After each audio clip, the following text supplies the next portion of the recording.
Oi, oi, oi, oi, oi, oi, oi, oi, oi, oi, oi. I'm gonna turn the sound on, so you might hear me do that again because I need to audio check.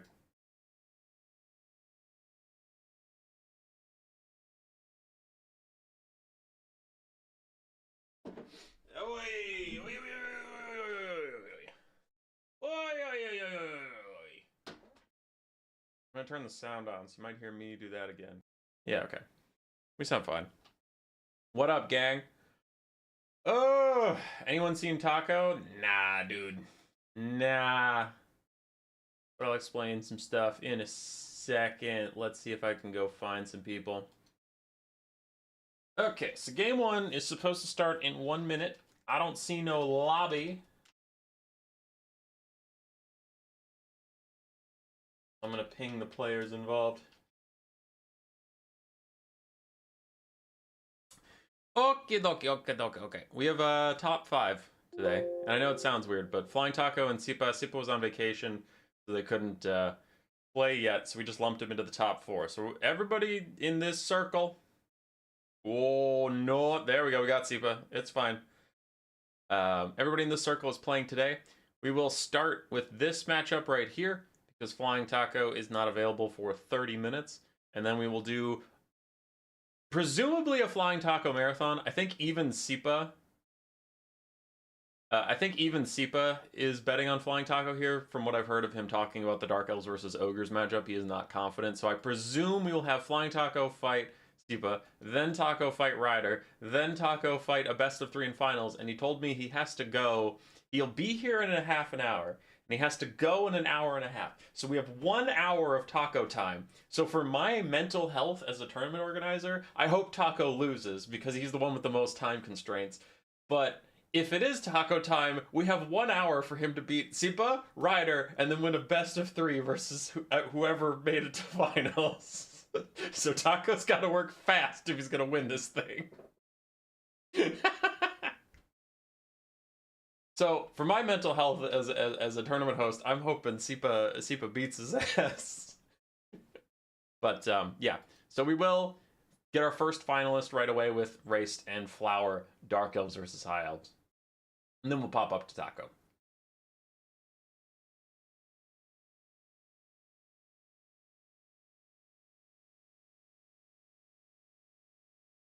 Okay. Okay. Raced is busy doing a bit of trolling. But he's funny, so it works. Because he's a funny guy. Funny guy.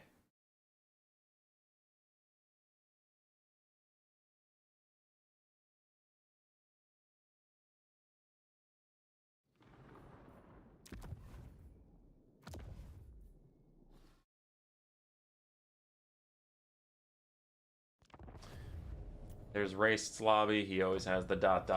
going. I am gonna blacken my screen while I join, just so I can get over to the map section. You don't get to see Raced's potentially pre-built build. Because the players did know that this was going to be their matchup, so I didn't want to join the lobby. Raced was sitting on his high elf build and Flowers in the chat and just like, oh, that's his build. Okay. I'll just counter that real quick.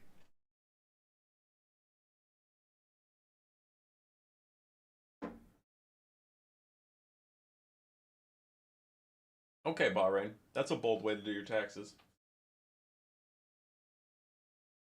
Bold way.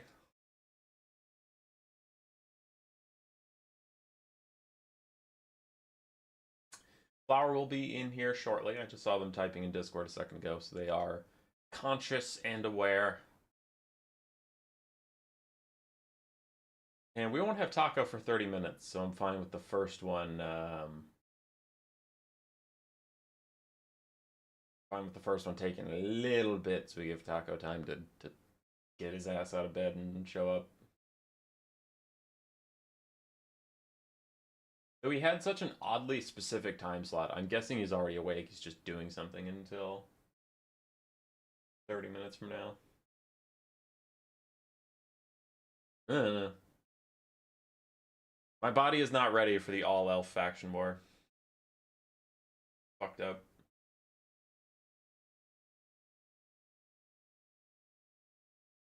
Is chat just really quiet today or what? Chiryuki, wait a second, doing taxes on a forum? What is this, 1960? Sometimes you just like the feel of pen on paper. So, since the last stream, I updated some settings. This new microphone, it isolates sound a lot better, but it does have less bass, so I sound a little more nasally. That's just what's gonna happen. It's 6 a.m. PST. Yeah, but I did bump up the microphone volume a little bit compared to the game, so I should be a little louder than the game this time. And OBS kept cutting out in our last few streams, so I went down the bitrate a bit. That might mildly decrease quality, but I went from 10,000 bitrate to 9,000. Because one of the main things online was saying your internet connection could be shit. You might have to restart your router, which I did. My internet connection's great, so those two aren't the thing. And the last one is you might be demanding too much bitrate from either your internet or YouTube. Like one or the other can't handle that much. And the recommended bitrate was like 4,000 to 6,000. We're at 9,000. So a higher bitrate means, better quality image, snappier, crispier colors and all that shit. But if it's gonna make OBS keep notifying me and lagging the stream, then I'll decrease it.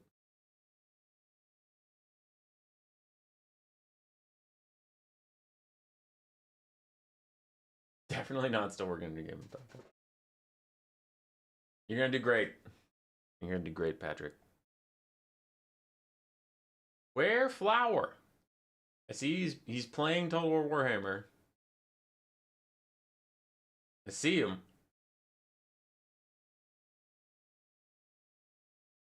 Where the fuck? Alright, I'm gonna ping him.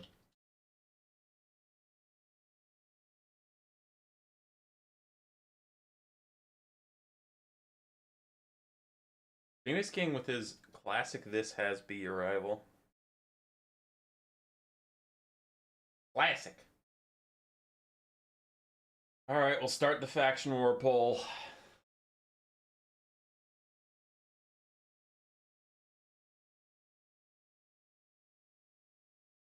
So Dark Elves X2, High Elves X2, or Ogre Kingdoms X1. The X1 means there's only one Ogre in this top 5. There's 2 Dark Elves, there's 2 High Elves. Who wins?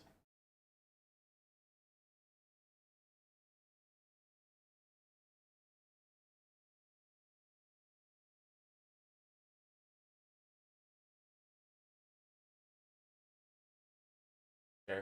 I don't know where Flower is. We've lost him. Lost track of him.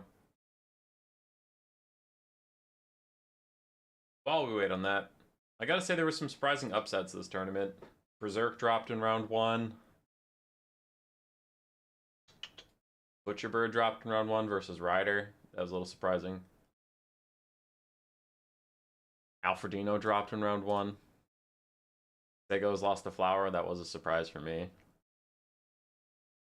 Degos is real good. He did get, he got pretty far, but dropped just short of finals. Flower beating Prussian was also a bit surprising because Prussian is a legacy name, very good at the game. But Bretonnia Dark Elves is quite difficult, honestly. Scourge-Horn Chariots and then the Cold One buffs helped a lot. Yeah, couple upsets. I am actually very surprised to see Dark Elf High Elf versus potentially Dark Elf High Elf in the finals. The Elves are good. I think Dark Elves actually are being a little underrated by me right now. They're probably a top 4 faction after I've played with them a bit. But still, like, they're definitely not... It's not like High Elves and Dark Elves are truly the best faction in the whole game, so it would be funny if finals was just them. It's like, hey, fuck you. Best faction. So, whatever. The Dark Elves are kind of nuts. I've actually been playing them a bit recently, and Cold One Knights are cracked.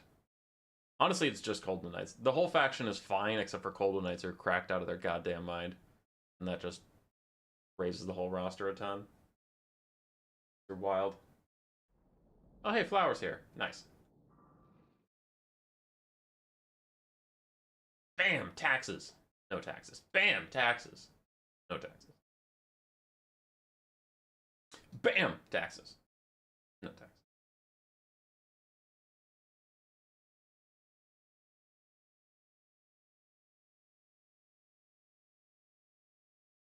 Darkos are definitely the best elf faction at the moment. IA, don't know if I'd call them top 4 though. What about Cheese Run or Cheeseids? They're also pretty good.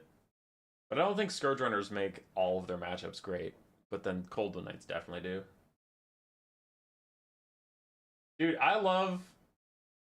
Ogres have 1 life out of 5 people. And they're getting 42% of the vote. Because it is a strong faction, it's also Flying Taco. It's just funny.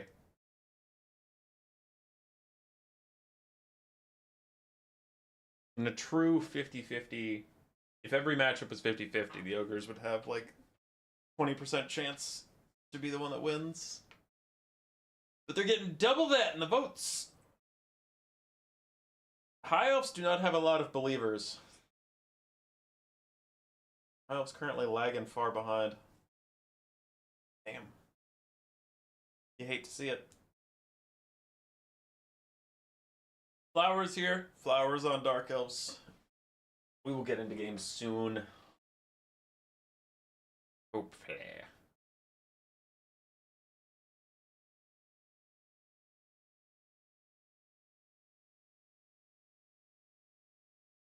Fighting against Taco in the same voice chat and him just live coaching you while still beating at the same time is a hell of a drug. Maybe he's falsely telling you what to do. He's like, your archers should go into melee here. And you're like, oh, thanks, Taco. And then your archers go into melee and die. I believe in the Silver Hero.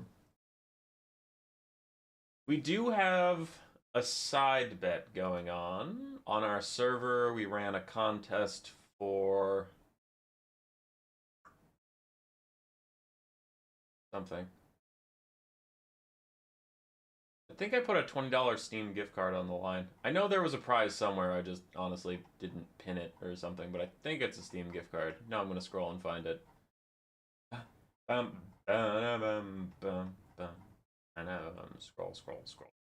Scroll. Yeah, $20 Steam gift card on the line for whoever got the closest to the bracket prediction. And right now, Effigy, Ash, and Gotrek Starbreaker are all tied, kind of. If Sippa beats Taco, Effigy wins with 19 correct predictions, no matter what. If Taco beats Sippa, Ash and Gotrek tie, and then if Taco wins versus Ride of Rohan after that, then Ash wins outright.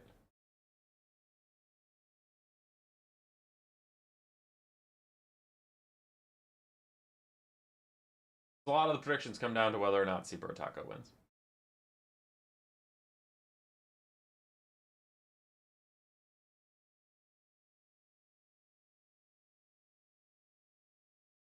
Silverhelm buff, high ups to S tier. Wall! Why do Silverhelms need buffs? Aren't they OP?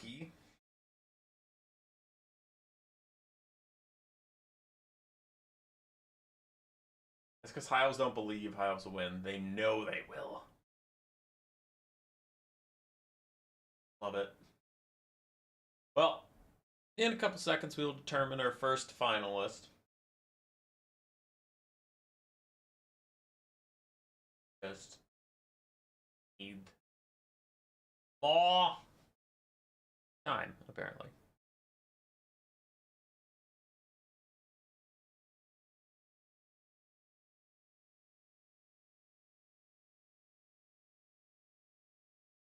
Remove ITP from Tyrion to balance the faction. Yes!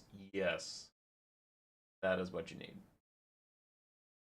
Tyrion has far too much leadership. It's impossible to rout him.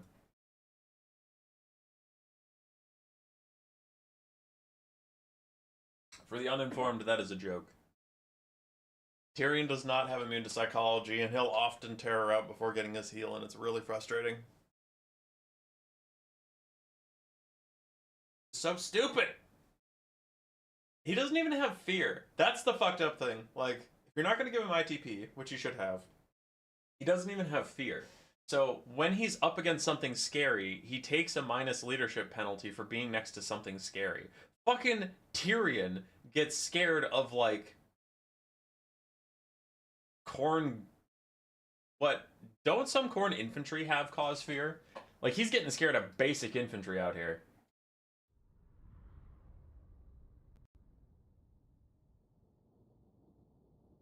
Alright. We're getting into game. Appreciate your patience. For Raced, we have Techless, double Arcane Phoenix, and then full cavalry. No infantry here. On the other side for Flower, he took infantry, so he's gonna lose. You can't take infantry anymore. Bodlander here, actually catching a live stream. What up? Welcome to the live stream. It's infinitely worse. It is so much worse than the VOD experience. I can't even describe to you how garbage it is to interact with me live. It's bad. It's bad. People do not enjoy it. Silverhump share the same traits as the Thunderbarge. Neither appear in Vermin League battles. Jackerskins just shows up and says zombies. That's good. That's good.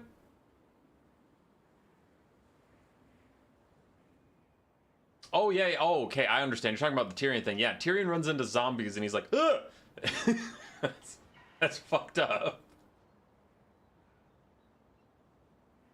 I'm a campaign guy, but bleak swords over dread spears. Yeah, that is a bit weird. The only thing I could say is he might want the extra melee attack because the high elves aren't bringing large units. Well, okay. That sounds weird against full cavalry, but let me explain. It's not like dread spears are going to threaten dragon princes. So this is here to cut through spearmen or rangers or Silverin Guard as best you can for 450 gold. But he's not worried about, like, lizardmen use skinks and croxagores. Greenskins use goblins and then trolls. There's classic infantry and then large unit combos. And then you want the dread spears. But he's like, nah, the high elves aren't bringing war lions versus me, probably, so he's gonna go with bleak swords. That's playing devil's advocate. Personally, I would grab dread spears too, but Flower is demonstrably a better dark elf player than I am, so I'll trust his judgment. So I was playing a bit of devil's advocate. Maybe that's why I brought him. Other than that, we have the 4 Coldwood Knights. Very, very powerful unit after they got their buffs in recent patches to have an ellipse unit type. I can't really show it, but it's more of a coding thing. But Seekers also got that treatment, and Centigores. So you can see that's why Coldwood Knights and Coldwood Riders of the Lizardmen are all of a sudden slapping. It's weird coding things, but apparently an ellipse makes it easier for them to clump up on something and get a lot of attacks on it quickly. Triple Scourge Runner Chariot, though one is a high Beastmaster mounted on a Scourge Runner, and he just has Whiplash. He did not bring his Tormentor Sword net. Interesting.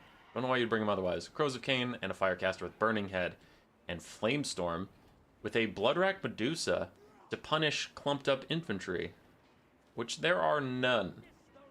As far as builds go, I think if 2 perfect AI played this matchup out, I think the High Elves would win, because there is a lot of infantry killing here from the Dark Elves that is going to be useless. All 5 Bleak Swords and the Bloodrack Medusa are going to be literally useless in this matchup, and that just makes me think that they're doomed.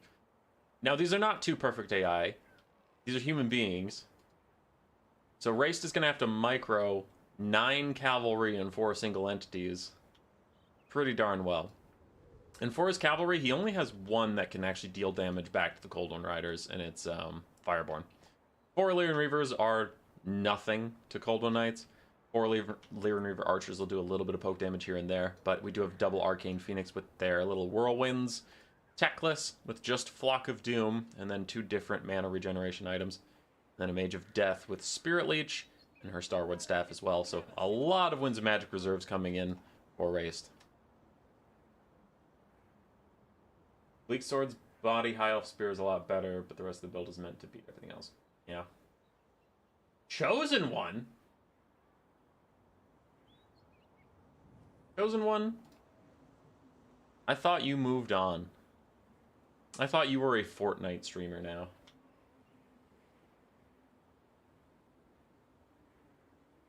Models got narrower, so they have better contact on attack. Hog Omo Faders also do slightly more damage than their stats would suggest when testing against Light Cav. Neat. Am I seeing no Dark Elf crossbows? Multiplayer is so weird. Yeah, in this specific matchup, the armor piercing on the crossbows is a little wasted. Elves aren't actually that armored. So, like, Lather and Seaguard and stuff don't have that much armor, but they do have shields. And the Dark Shards get some of their damage mitigated by shields. The armor piercing is wasted. And it's generally just an archer duel that they don't really want. Plus, this Dark Elf build is built to be a lot more rush-oriented. Scourger and Chariots do provide nice armor-piercing missiles, but they don't skirmish for that long. It is mostly going to be used as a Chariot versus a traditional High Elf build. The Race's build is wild, so I'm sure Flower did not load up expecting to see this nonsense. So his build was built to deal with more of a static spear line. As currently the Scourge Runners are messing up that Arcane Phoenix, which I know they should. It's anti-large armor-piercing missiles, yada yada yada, but usually they miss a lot more as the Medusa just shoots it on the butt. It doesn't do that much damage for the Medusa, but it sends a message.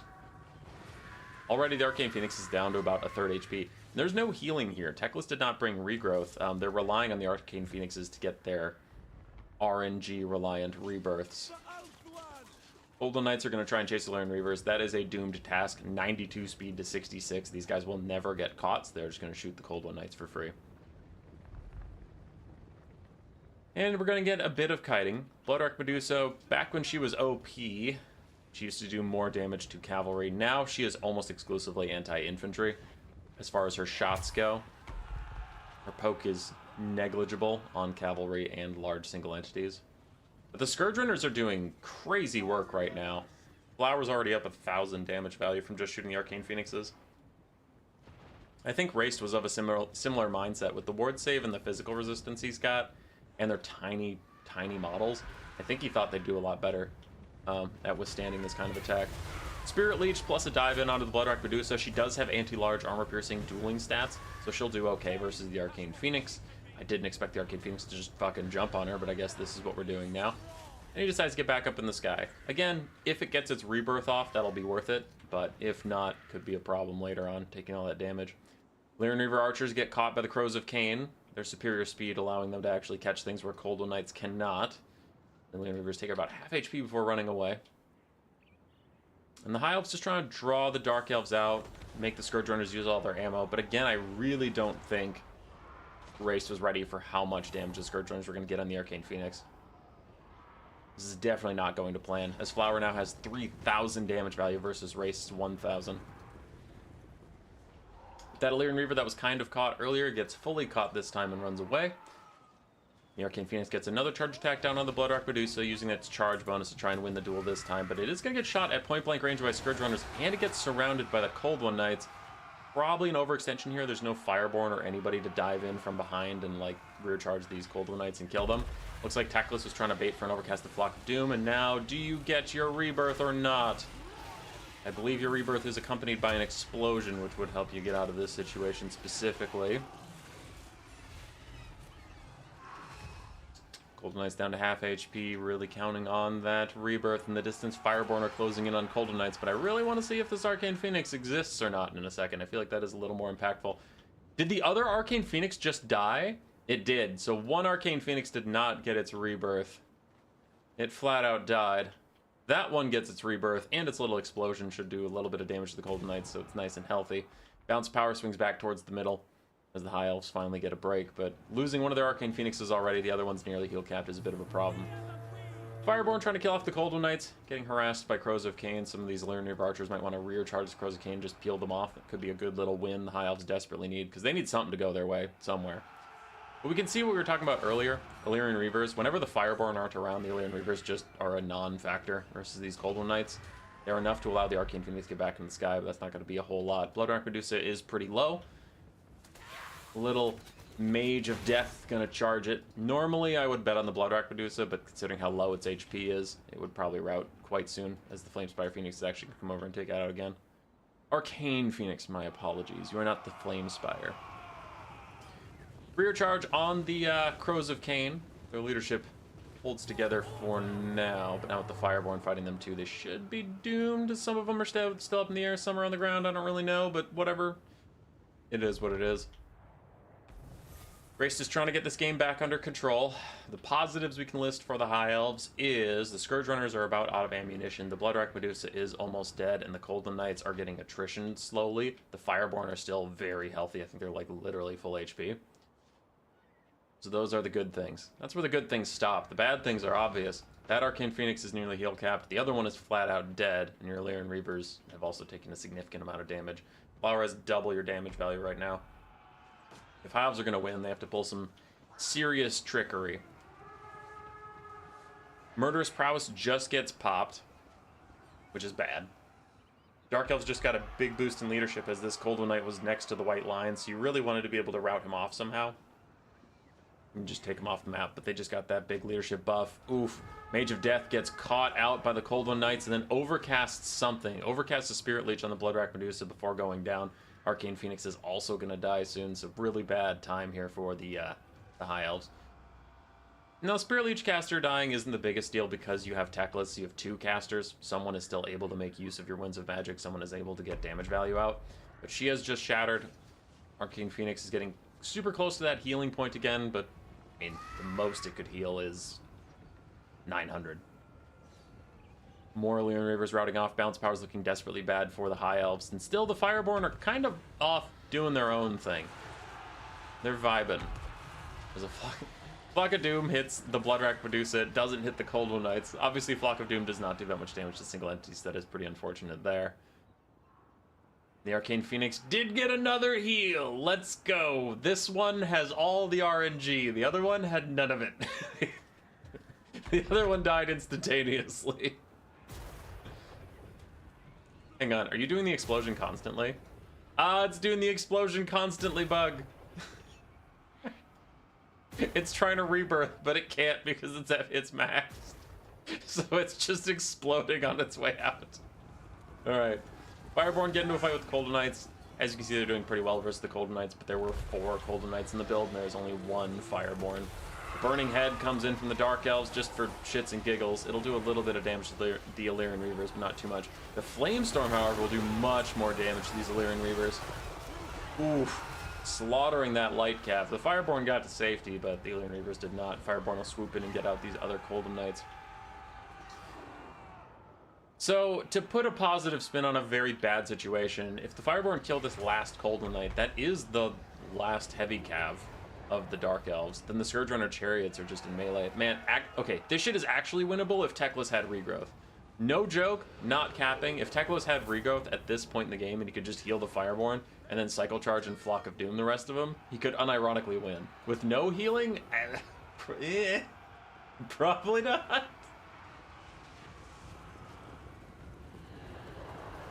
Flamestorm is still cooking. Nice overcasted Flock of Doom from Techless. It's like everybody from the Dark Elf armies, the Fireborn, continue to try and churn through these guys, hit some Scourge Runner Chariots, do some good damage there. But he's just too far behind. Illyrian Reavers try and hold these guys together. Scourge Runner, Beastmaster, 2 shots left on him. Both those should probably go into the Fireborn. Not Techless. And a friendly fire burning head from the Dark Elves tried to angle it to just hit the Fireborn, but it definitely hit some other stuff than the Fireborn as we have Bleak Sword starting to rout. The Fireborn continue to fight to the very end as the Crows of Cain come landing in. Bloodwrack Medusa has ammunition. We have some other Coldland Knights coming back as well, and Techless is trying to retreat. Get another Flock of Doom down for sure. Sword of Techless with... Ooh, yeah, Sword of Techless for more Winds of Magic total, but then he also wanted the Spell Mastery on those guys. But the Bloodwrack shot plus the Fireborn about to rout is probably going to result in army losses once and for all. Final fight of the Fireborn. Watch their leadership go to -55. That means army losses is here. And Dark Elves of Flower will advance to the finals.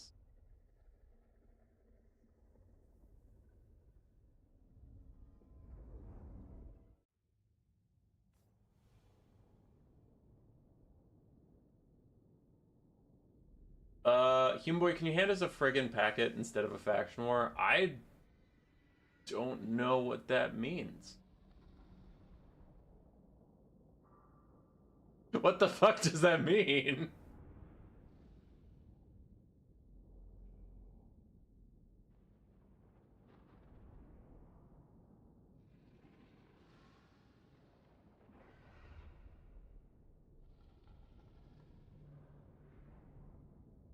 Poor Phoenix probably got 1k value, totally suiciding. Yeah. 350, 220. So yeah, the Arcane Phoenixes did not get a lot done. That was very rough for them. Fireborn did fantastically. The rest of the build just couldn't keep up. Techless's Flock of Dooms also got a lot of value. For the High Beastmaster, he did well. Old One Knights did well. Scourge Runners did a fantastic job here. And the Blood Archduce actually did surprisingly well considering there's no infantry, but she did get to duel an Arcane Phoenix for a bit. GG's. It was a very tough build, the pilot for the High Elves, and it shows.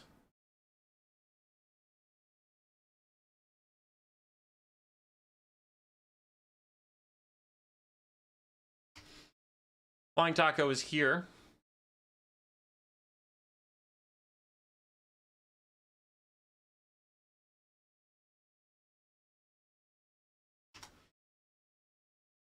While those players set up, Sipa and Taco will be in a lobby in a second, but we have to update. We have our first finalist. It is the Dark Elves of Flower. We'll now be going up to Dark Elves versus Ogre Kingdoms. A lot of faction predictions are on the line here, as so many people have predicted Taco to beat Sipa. But if Sipa beats Taco, FNG will be particularly happy, because then he'll get a $20 Steam gift card for being right. Gambling!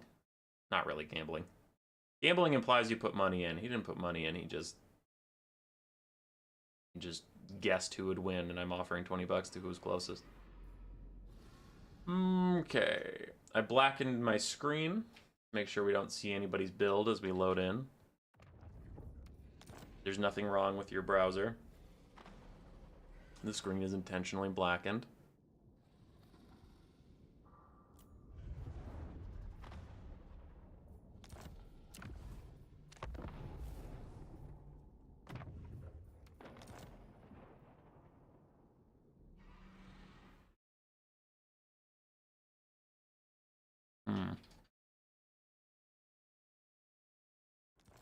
The code I was sent does not work, so I'll unblacken your screens while I troubleshoot those.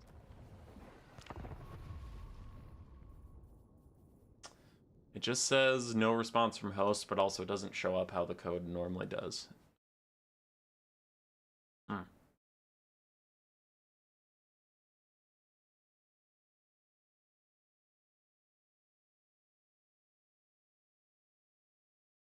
Well, I had fun. My first ever Total Warhammer campaign was Malekith and Warhammer 2 in the High Elf Endgame Crisis. Build never-ending hatred of that race. Good. Good clockwork.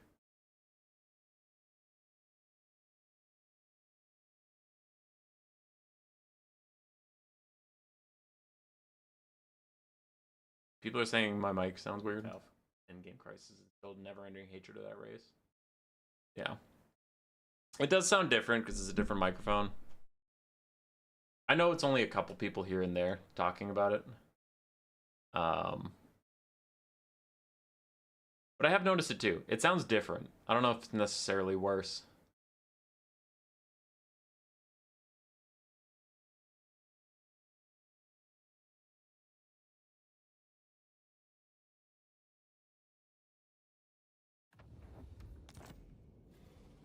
When I enter the code, it just says joining game, but normally the game I'm trying to join would appear right there. It does not.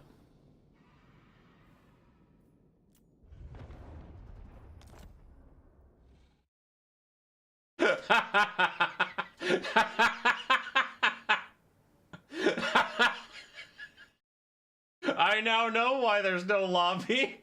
It's because the players started without me.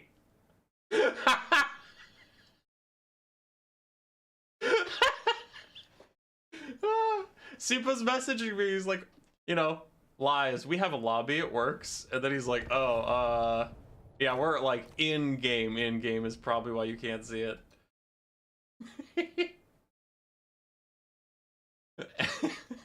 Yeah, I kind of need to be in the lobby to join the lobby.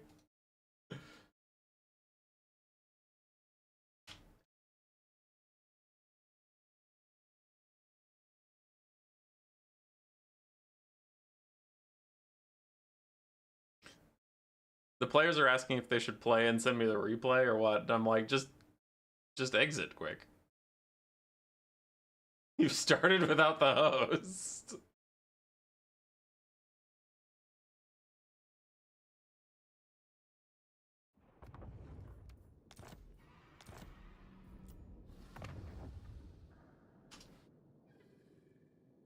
Jesus Christ.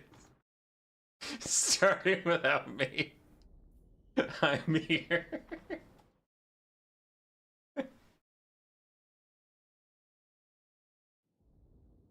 Have they seen each other's builds? They will now that they backed out. They would see in the post-game screen what each player brought.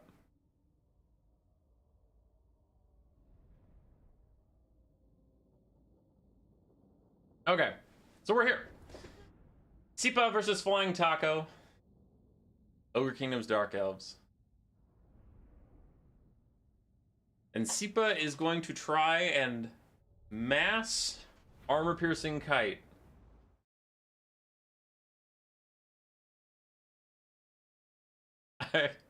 I am suspecting something. Hang on.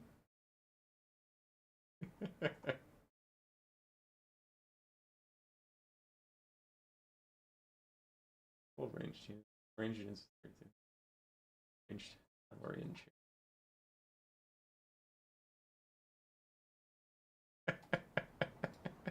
God damn it. I think Sipa has a rule break. I think, if I saw the unit cards right, he can only have 6 ranged cavalry. And he has 3 repeater crossbow dark riders. He has 3 scourge runner chariots, but he has a 7th, the Raven's Herald. Oh boy. Okay, 1 second. Sipa illegal build? Yeah, I noticed the same thing. Okay, let me check with something.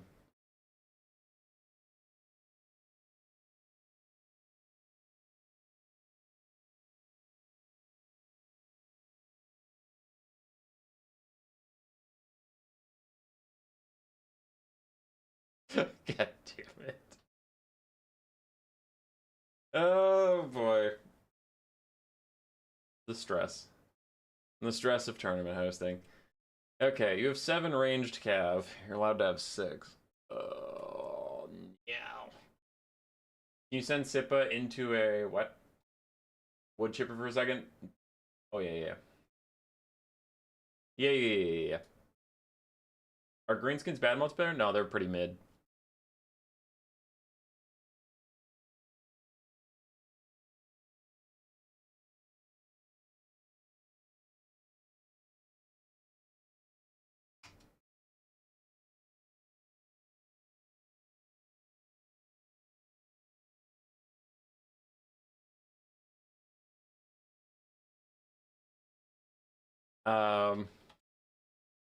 One sec.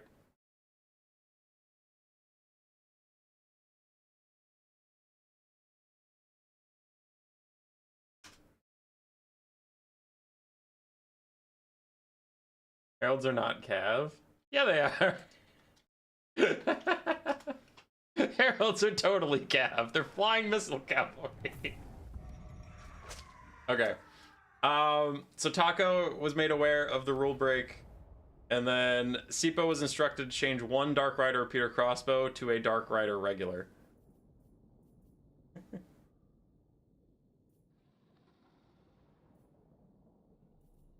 We're back in it. Okay.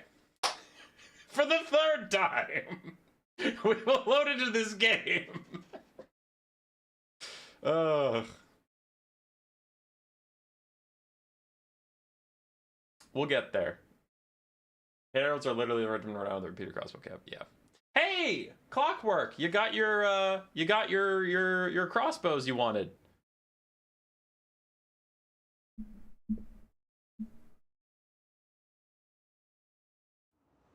You got your crossbows. They're just mounted on horses. So for the fixed Dark Elf build, we now have a regular Dark Rider, 3 Dark Rider Peter crossbows, 1 of which is the Raven Herald's ROR, just meaning that they are flying. We have 4 Cold One Knights, 3 Scourge Runner Chariots, 2 Harpies, Crows of Cain included, and then a Supreme Sorceress of Fire on her Manticore, with Burning Head to reduce leadership and kill a lot of Noblars, and then she still causes terror. The Harpies and the Manticore caster are going to try and keep the Raven's Herald safe from Blood Vultures, which Flying Taco brought none of, so I guess that'll be an easy job. But you don't build a build knowing exactly what your opponent's bringing, you build a build in case of anything your opponent brings.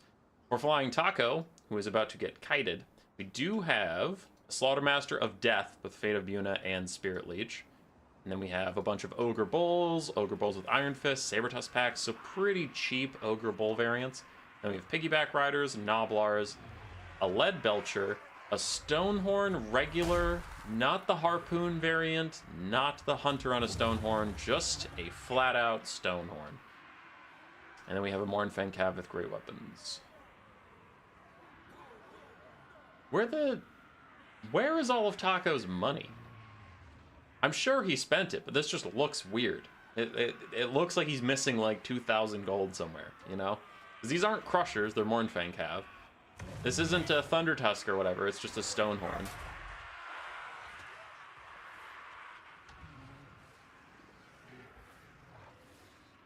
Build demonstrating why we have Skirmish Cav limits? Yeah. Reduce Scourge Runner HP to 4. Vertical Cliff, I will say, after Raced kited the shit out of me in a recent tryhard tournament with Kislev, I went on a bender just raging in the content creator chat about skirmish chariots and how bullshit they are because nothing can ever hit them. Like, if you catch up to them, you'll just walk alongside them and be like, please, sir, can you stop your chariot? I would like to partake in melee with you. And the chariots, if they just keep moving, don't take any damage. I raged. And two other content creators, I won't name them here, Anticity and Dov plays, but I won't name them here out of respect, came in and said, nah, dude, chariots are sick, skirmish chariots are sick, war wagons are great, scourge runners are great, you're just a hater. And CA was like, well, it's two well-respected content creators versus one raging asshole, so no, we won't nerf scourge runners. So, if scourge runners don't get nerfed in the next patch, just blame two unnamed content creators because I would not name them out of respect. It's Anticity and Dov. Blame Anticity and Dov. I tried so hard. To get skirmish chariots nerfed. And they shot me down. Alright. Nice burning head in from Sipa. Takes half health off a Piggyback Rider. Deletes an entire Noblar Trapper as the skirmish has begun. Scourge Runner Chariots trying to make sure they shoot the Lead Belchers, or the Stonehorn, or the Mournfang Cav. Don't want to use too much ammunition on random Ogre Bulls, and definitely not on any Noblars. A Fate of Buna is out on the Raven's Heralds. 24 models is exactly the amount Fate of Buna wants, and they have a low HP pool, so that is going to be a pretty devastating spell. But as their models start dropping, they will take less and less damage per tick, because there will be less units for the spread to go through. Scourge Run Chariots going into melee to activate their chariot portion of their damage profile, but they get countercharged by Ogre Bulls, so it might be a little overeager here from Sipa. He is going to run away. As long as these guys get moving, they will take very little damage. The Raven's Heralds are routing. They're not shattered, but they are routing. They might go off the map. They're fast enough for it. Cold One Knights are countercharging in. It looks like it was a bait to get the Ogres to run towards the front lines. The countercharge of Cold Knights can make contact with mostly large units as the Scourge Runners kite away. But the Scourge Runners still not getting the best targets because Taco is screening them with just cheap Ogre Bulls and Ogre Bulls with Iron Fists. He's keeping the Mournfang Cav super safe. Lead Belchers are pretty safe in the back. And another Burning Head from Seep Out, just to damage Noblar Trappers and keep these Piggyback Riders routing. I like that his Manticore caster is just floating over the Piggyback Riders and Noblars, trying to make sure they don't rally. That's smart. And Seep is doing a good job picking off anybody who does route outside the formation, getting the Harpies, getting all of them, those guys to chase him. This Taco's just getting kited around. Lead Belchers get landed on by the Fire Manticore. And this is spooky. If the Lead Belchers die, there's nothing left to counter skirmish with all the repeater crossbows. Scourge Runner Pity was rampant among players too, in spite of the very clear memories of them being OP from the game's life cycle. Yeah, leave your Tyrannox alone. No. Alright, Lead Belchers getting chased around by the Crows of Cain. Taco doing a great job keeping them moving, running them through all of this mass. You can see the Sabertusk and other Ogre Bulls are just netting down these Crows of Cain. Those guys are getting killed off, so that's a pretty good play from Taco. Keeping his precious Lead Belchers alive. What's tricky for Taco, though, is he didn't take Troll Guts, so he's relying on Meat Feast to heal, the Tier 3 Ogre passive, and it's really hard for him to charge up that Ogre army ability considering Sipa's build. It's hard to get charges off when you're getting skirmished around. Meanwhile, Ogre Bowls and the Stonehorn did catch out a Cold Knight, take it about half HP.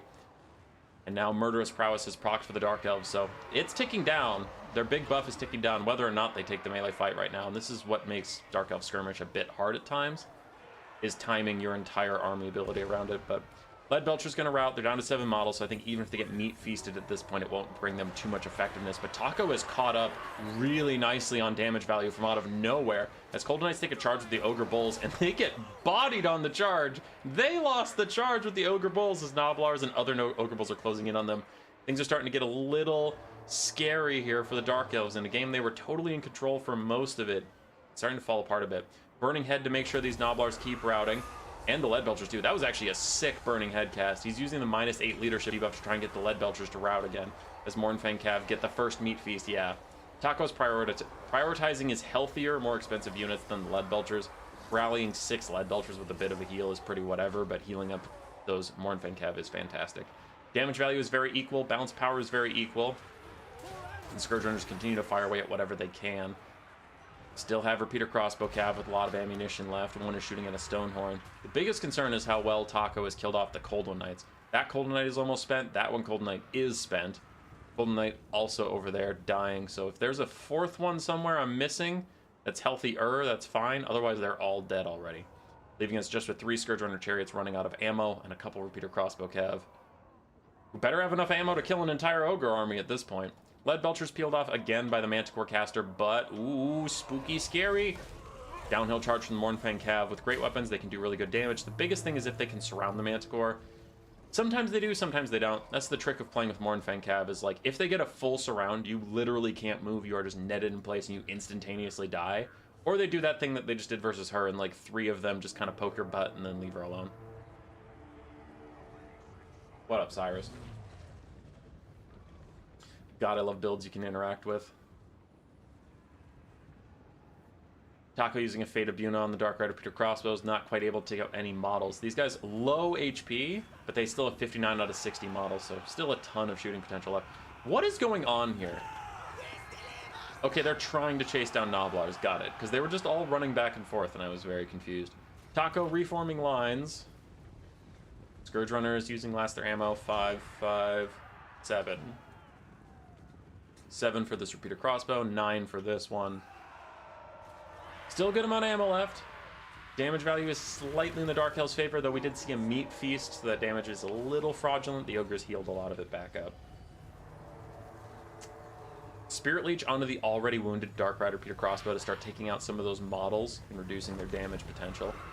But another Burning Head for the minus leadership of the Manticore charging in. Immediate terror out. Nice job from Sipa to pick those guys off, and the Scourge Runners are continuing to shoot. There are no Noblars now, so everything left is very big and hates to get shot. Taco has to withstand. We saw a similar thing in my game versus Race, where he was kiting me with Zinch, and I just had to stay tight, and I knew that once he ran out of ammo, he would get into a fight he couldn't possibly win, so you just have to withstand the ammo. Stonehorn doing his best to dodge this incoming volley. This is a pretty good job. A lot of the shots go wide. Bounce power is 50-50. Sipa closing in. Crows of Cain trying to return to the fight. Scourge Runners 4, 2, and 1 volleys left. 5 over there, 8 over here. And Taco is definitely going to focus his next Spirit Leech onto this Dark Rider, because it's the one with all the ammo, so he just wants to kill it off. You can see the Slaughtermaster's running over here. I imagine he probably has Spirit Leech back up again. So Taco is constantly, he's pathing towards this one, because this one has the ammo. So this is kind of important if you're trying to avoid kite. He's running towards the one that has all the ammo, so it's forced to run away from him and not fire as much as he can. And then he's focusing his spells on it to take it out before it can use the ammo. He's accepting the ones behind him will shoot, but they don't have as much ammo, so he's pretty whatever about it. If he has a tier 1 Ogre army ability, I honestly might use it, because it's doubtful you're going to get another tier 3 in the rest of this game. So if you can just dismember, slow that thing, deal damage to it, and let your Sabertusk catch it, that would be pretty huge. But as he gets drawn out, this is what kite builds love to do. And yeah, Taco recognizes it, he turns back, because the Sabertusk are about to get rear charged by the terror-causing Manticore, and then they would get routed off away from his formation, so he has to stay tight. Stonehorn has died in the background. Scourge Runner Chariots at 1, 0, and 0 shots. There it is, the Dismember plus the Sabertusk charge. We were waiting for it, and that is a huge win for Flying Taco in this matchup. That is the last ammunition. We have 4 repeater crossbow shots before this extremely haggard and beaten down Dark Elf army has to commit to a fight versus Ogres that they will lose. So Sipa's got to make the most of these last 3 volleys. Sabertooth Pack's about to get isolated and killed off. I think Taco is honestly just sacrificing them to make sure that this repeater crossbow gets off the map and forces Sipa to come fight him in melee. Meanwhile, on the ground, Sipa did land in with his terror-causing Manticore, but the Ogres are ready for it. Lots of big bodies to lock that Manticore in place, pushing it back into the formation, but a Burning Head down, plus a Cold One charge, plus a terror-causing monster is trying to break these Ogres, and it is starting to work. We have one of them terror routing, another one might terror out soon, but it looks like it'll hold on for now, but the Mornfang Cav are into the fight, and there go the Crows of Cain, there go the Cold One Knights. Still have 2 shots left on this Dark Rider Peter crossbow. Sabertooths in the distance are going to die. They're getting recharged by chariots. Yeah, they're gone. Bounce power's 50-50. Taco is down about 1,500 damage value. But it doesn't matter because you just have shitty out-of-ammo ranged units versus thick Ogre lads. Like, what is going to kill that Mornfang Cav?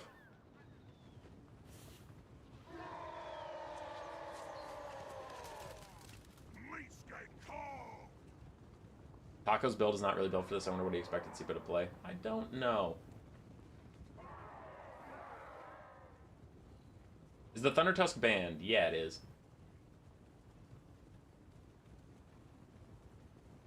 Are Cold One Chariots too expensive in multiplayer? Yes.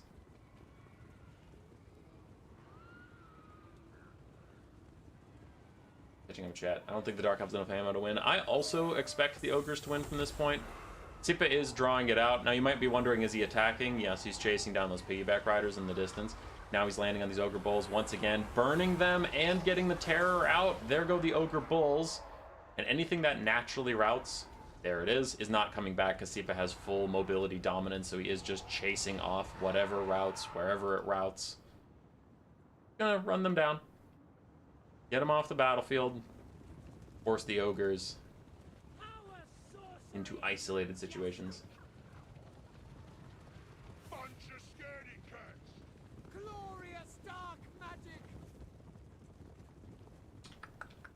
That Ogre has shattered.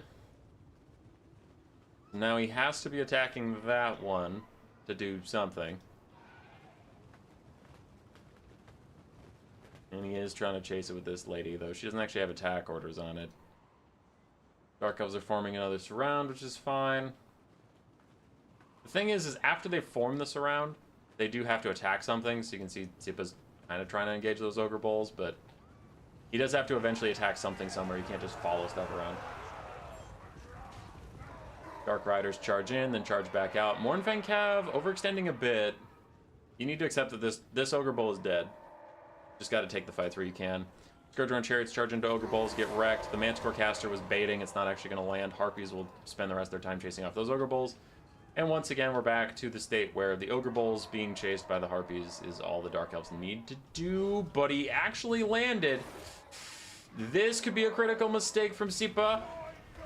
Now the Ogres have pinned that Manticore onto the ground. Big damage coming in from the Mornfang Cav. Now the Mornfang Cav are doing that thing where they don't really surround it. They just kind of stand on one side. So they'll get damage out, but they won't like literally net it in place. And then the Manticore is able to scramble to safety. But one Ogre Bull keeps it on the ground briefly, and then a Mornfang Cav touches its butt. You just need to touch its butt. But they're not going to touch its butt anymore. So the caster will get back up in the sky after taking a significant amount of damage. The Mornfang jank coming in. So, just saying, sometimes a timer forcing engagement's better than rules chasing around routing units. Are you seriously starting the Conquest versus land battles thing again? We support Conquest on our Discord. We made our ladder around it. There's Conquest everywhere. I'm hosting a Conquest tournament in 2 hours. There's a Conquest tournament. In the finals for the Faction War, it is a best of 3, and the second game is Conquest. We support Conquest. I don't know why every time something happens, someone has to pop up in this chat and be like, land battle sucks, Conquest is better. Ugh. Because the gameplay wouldn't be any different. It'd just be the Ogre sitting on the point and these guys shooting them and running around and whatever. There are also some pretty sad Conquest games of, like, deploying in the forest and just forest camping while you spell spam on someone on the point. There are positives and negatives to both game modes. Alright. Alright, I appreciate the clarification. I don't think Human Voice supports Conquest. It's true. It's true. I hate Conquest. All right, Seepa's trying to cycle charge. I can't believe Hummus said he hates land battles. It's fucked up. Seepa's still chasing off the Ogre Bulls. Ooh, and that is damning. Yeah, Taco won this game for sure. Meat Feast out on the Mournfang Cav. There is zero hope the Dark Elves can kill these guys now. The full health Mournfang Cav in the late game versus this pathetic Dark Elf Forest, they're gonna win. I support Conquest, Dom, Land Battle, Bush. Oh, KV. See, I knew you were a forest enjoyer. I didn't know you were a bush enjoyer. When are you adding FA to ladder? Never. All right, Mournfang Cav gonna grind through last these guys. You can see the Scourge Runner Chariots now they had to engage in melee are getting absolutely fucked up. There is a Spirit Leech onto those guys, and the Ogres win.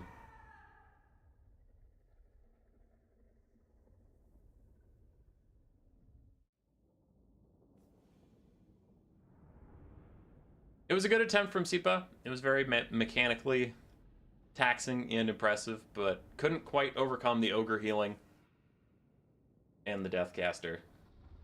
You just had to wait out their ammunition. Similar to when I was getting Zinch kited, it was like I take a lot of damage, but then you just heal up, stick together, and beat the skirmish units when they're out of ammo. GG.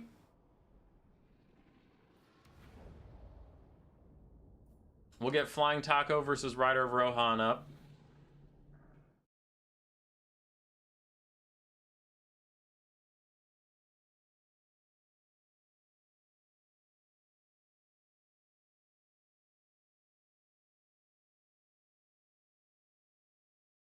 Ryder's posting Troy memes, so that must be good, I think.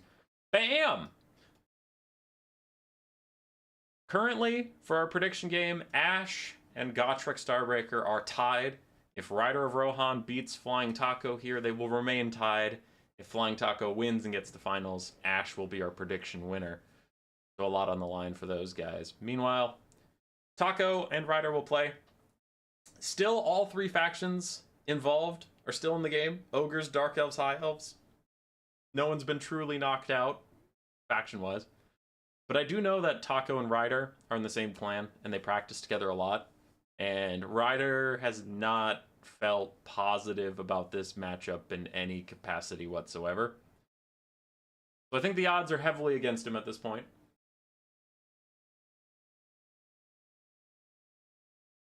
Ogres are like onions, they make me cry.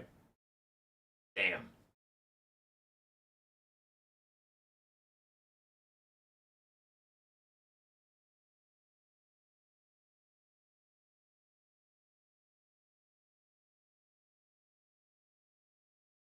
Okay.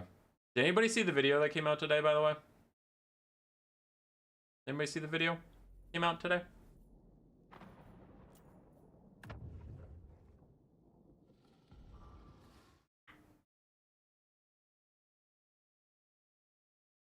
Okay, I found Ryder's game. I blacked out the screen because I was going to show up on his build, and we don't want to see that. You don't want to see his build.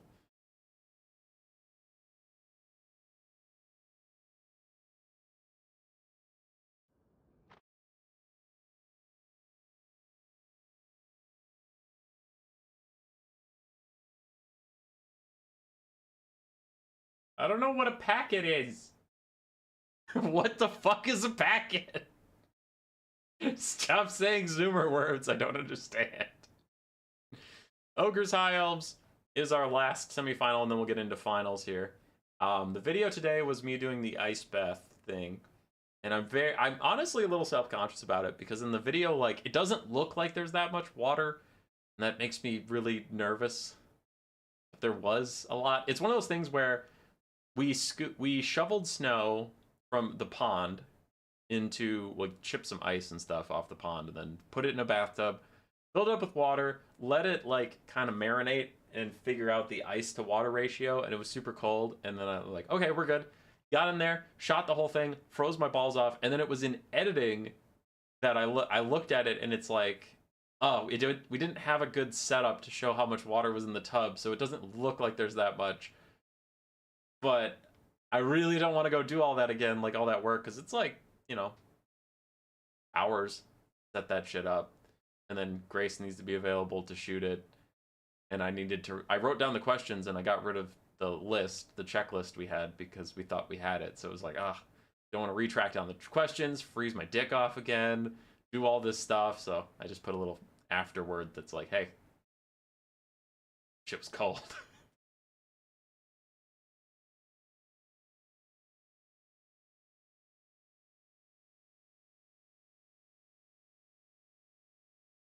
Needed more water. We did our best.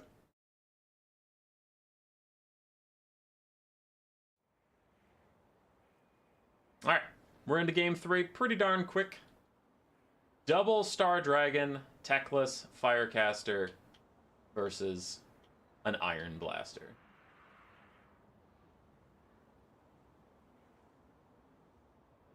How do you fail it yet again? Our tub doesn't have the best seal. So it always kind of, even when the drain is quote-unquote closed, it always drains a little bit. So I think as we were waiting for it to equilibrate, some of the water drained out.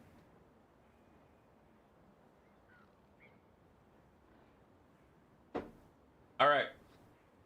Rider of Rohan, to attempt to win what he calls the unwinnable matchup, takes double Star Dragon for Ogres Pride, 3 Illyrian Reaver Archers, one of which is the Heralds of the Wind. We have Techless with Regrowth and Net.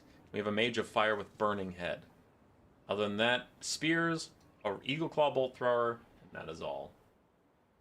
On the other side, Flying Taco's Ogres. We have a Slaughtermaster of the Great Maw, this time with Troll Guts. We have Sabertusk packs, the Sky Striders plus another Crusher, so 2 Crushers with great weapons. Ogre Bulls, a Lead Belcher, an Iron Blaster, and then Noblars and Piggyback Riders. This time Taco didn't want to be kited. He's like, kite this, motherfucker. I've got a cannon pulled by a rhinoceros. Is the Ice Bath video OnlyFans exclusive? No, it came out on the public channel today.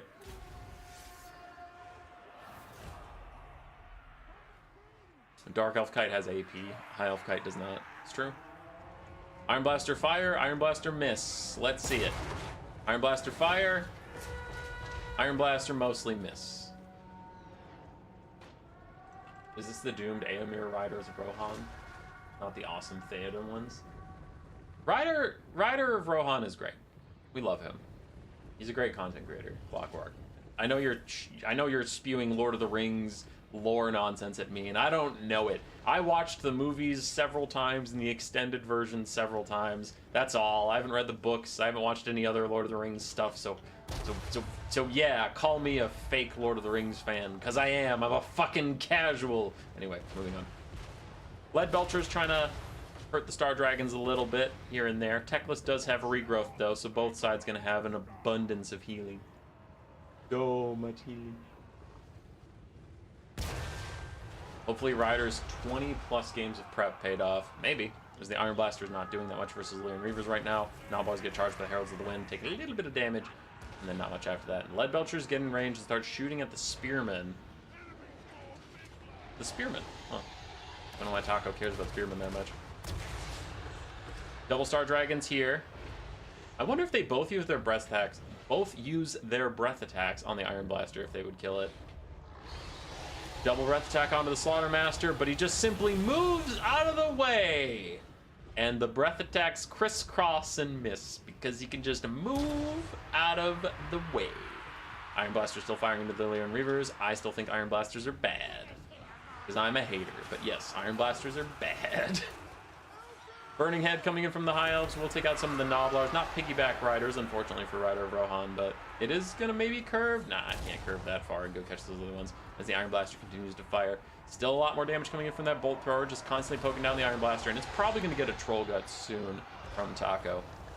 Now the Crushers are in. Flying Taco is up a little bit on damage value. And the High Elves can only get so far away. Star Dragon's landing in now, but that means the Sky Strider is probably going to path straight towards them. No, they're just busy chasing off Spearmen. So like a net onto the Sky Striders. I think he wants to make sure they don't go bother the Star Dragons. The Star Dragons start to path back out of here. Yeah, that's what that was about, most likely. But Taco doesn't seem to have much interest in chasing down the dragons. There's the Troll Guts. Troll Guts healing up the Iron Blaster. Anyway, Taco seems more concerned with killing off the Spearmen. getting back to this bolt thrower, shutting it down, and then forcing the Star Dragons. Ooh, double breath attack, a little bit of damage. Wants to force the Star Dragons to land, so he needs to take out all of the range support of the High Elves, and then he's like, all right, now you have 2 Star Dragons and nothing else. Land into Ogres and die. And the Ogres are closing in on the Bolt Thrower. Double Star Dragon being used to desperately push them back, keep the Bolt Thrower online, to keep punishing that Iron Blaster as the Troll Guts healed it up. Heal cap is in sight, but it's going to take a while to heal it up even further. And there's honestly probably a meat feast on the cards for the Ogres if they really wanted it. Taco might be just holding onto it until his Iron Blaster actually needs that sort of thing. High Elves in bad straits, though. I definitely agree with the balance of power. Taco's only 1,000 damage value ahead, but the state of the game is really bad for the High Elves right now. Their range is shut down, their spears are mostly gone, and the Star Dragons are being forced increasingly onto the ground in situations where there's a lot of Crushers nearby. We have 2 full health Crushers with great weapons just waiting to eat these Star Dragons for breakfast. Still, we haven't even killed the Iron Blaster. And the Lead Belcher's still alive, too. Elves running out of models. They only had 812 to start. They're down to 300 and falling. The Lead Belchers turn and fire at the Star Dragons, who are diving in. Star Dragons going for the Lord Snipe, then decide against us. They just get their bellies full of cannon shot. Iron Blaster gets a good shot on the Star Dragon. One is already at half HP. And Rahagra's Pride are in. In comes another breath attack, a snipe attempt. That one did more damage, but still half HP for the Slaughtermaster, and he's just going to cast a heal on himself. Is it Overcast or Undercast?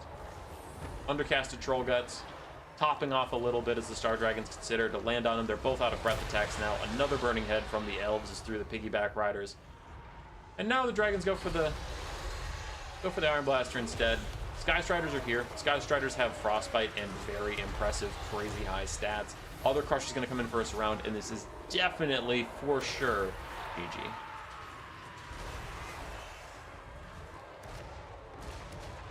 Star Dragon's getting surrounded and beat up by that by Crushers when you're already behind. I just can't see a world where somehow the High Elves scrap this out.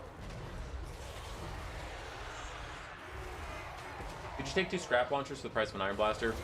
Pretty much. Yeah, pretty much.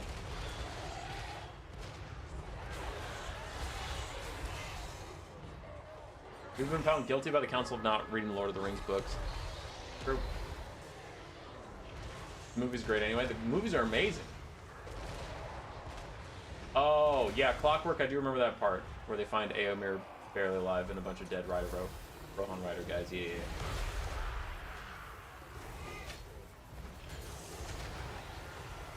One regrowth in. Oh, Meat Feast versus regrowth, but yeah, Ryder throws in the towel, calls it a day. And it will be Ogres, Dark Elves in the finals. Ryder tried his best, but as you can see from some of the people in chat, and I tried to hint at it beforehand, these two practiced a lot before the faction war. They're in a clan together. They're both in XMT, and Ryder just can't find a way to win this matchup versus Taco's Ogres, and clearly still having troubles with it. Appreciate the attempt at the double Star Dragon, but it wasn't enough as the Crushers were able to just surround it and kill it off. Iron Blaster and Lead Belchers harass the rest of their build. Lander! You know what? We just talked about that. We did our best.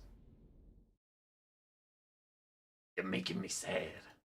You're making me sad.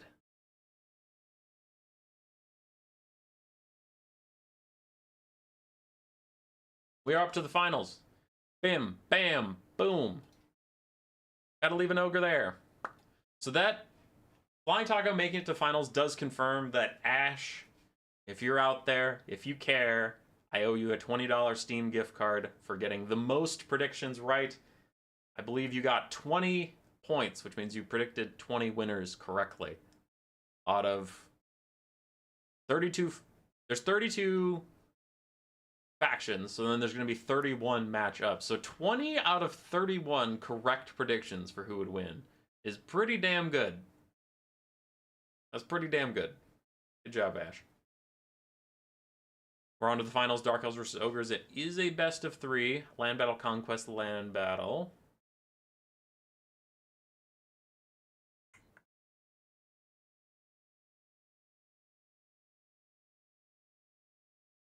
Yeah. Where are those predictions at? High Elves overtook Dark Elves before getting knocked out. Ogres still at the top. Is the finals best of one? It's best of 3.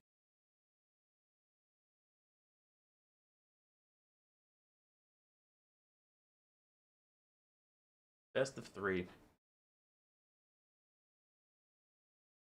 I'll leave you on the bracket briefly while I wrangle the players.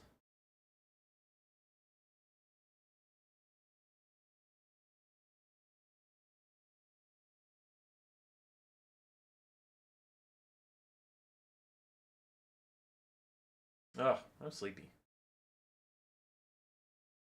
9 a.m. here. Got up at 7 to get ready for the stream. This is too early. It's my weekend. I'm supposed to be able to sleep in. And in 2 hours, we have a Conquest Tryhard tournament. Yes! Too much content today. And then there's the Super Bowl, more like the Shitter Bowl. Oh, I watch football. I watch grown men play a fucking game. Yeah. Nerds. Real men watch other real men play video games instead of playing things themselves. That's... Hang on. Hang on. I'm reconsidering my life decisions.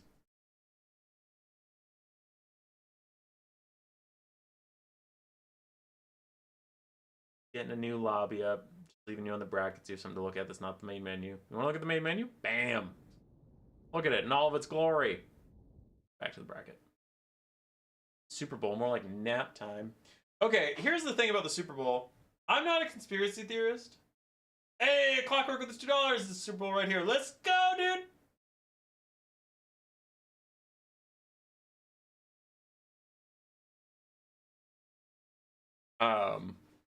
Here's the thing about the Super Bowl. I'm not a conspiracy theorist, but like I do find it pretty strange that football viewership was declining, and then they got Taylor Swift to date a guy on a team, and then that team wins.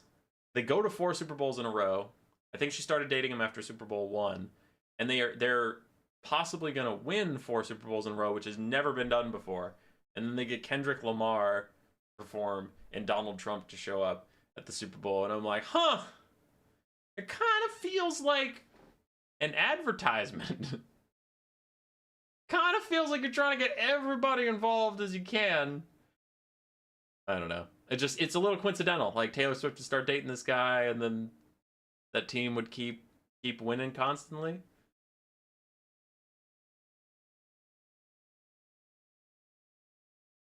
Seems a little sus to me. Seems a little suspect. This is not the lore I sub for. Ah, shit! Only reason I watch Super Bowl is because my brothers provide a huge amount of food. I mean, the food is great. Food is great. Review interaction, you should do unit bans based on polls. Can't wait for Skaven without Rogers or Slanesh without Seekers. Damn. Also, Necromancer popping in with the 5 gifted memberships. Thank you, sir. You are appreciated.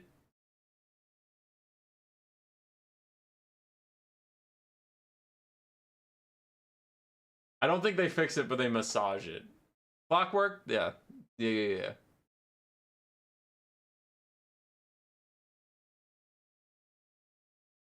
Wouldn't you fight harder if you're on Taylor's team? No, I'd phone it in super hard.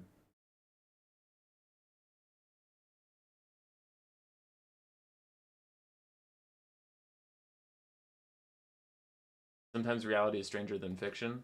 I mean, maybe. I'm a grown-ass man casting video games. Maybe I shouldn't judge.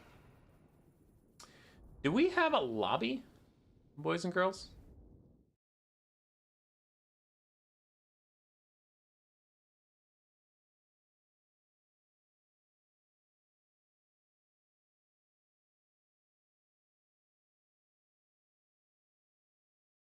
After their first, the Rams won, then the Chiefs have won since. Okay. Okay, in cars. Is that Pugnabone? Hold on. Hold on, is that...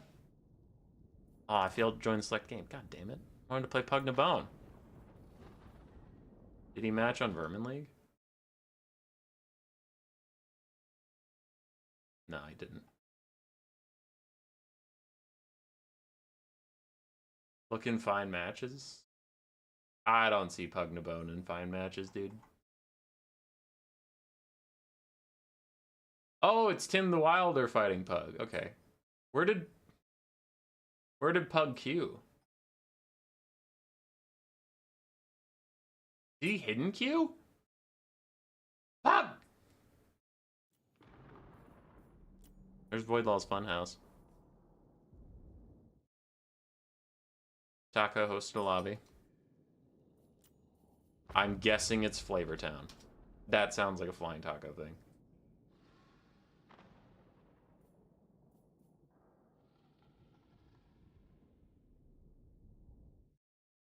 Peyton Manning's five head disease getting cured. Wow. Wow. That's intense. The taxes message is back.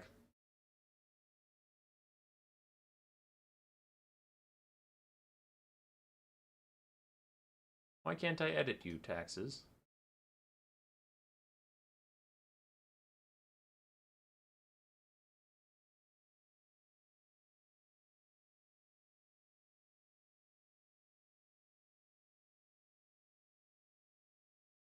Damn.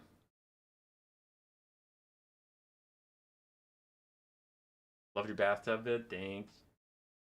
It was cold and not very well done because we're just a small little YouTube channel. A guy and his wife and his dog. Speaking of dog, we have a dog here.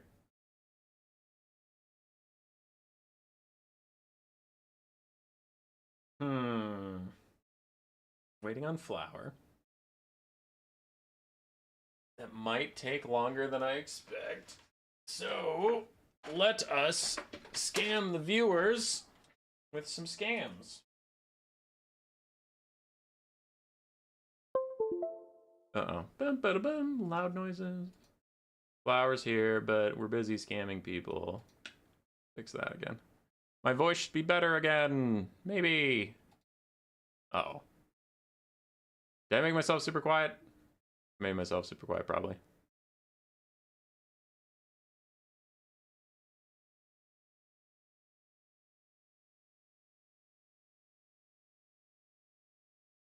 Ah! Ah! Ah! All these guys take 50 years to build their builds. You guys get puppy.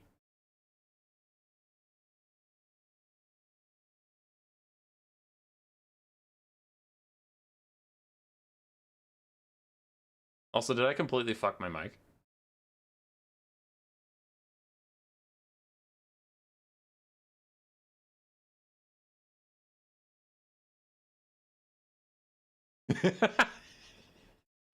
There's the dog.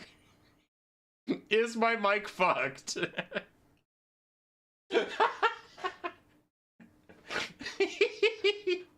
It's just a big ass dog.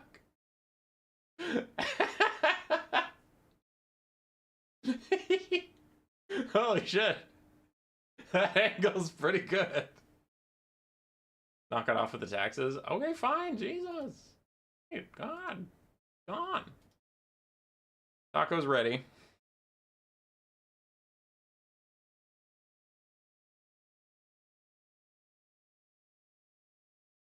Where's your good puppy?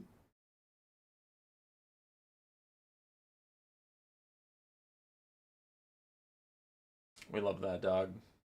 She's a good dog.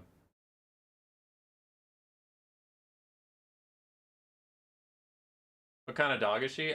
She is an Australian cattle dog. Well, she's a horrible mutt. She's a mix of everything, but a lot of cattle dog in there. Cattle dog, German Shepherd, Lab.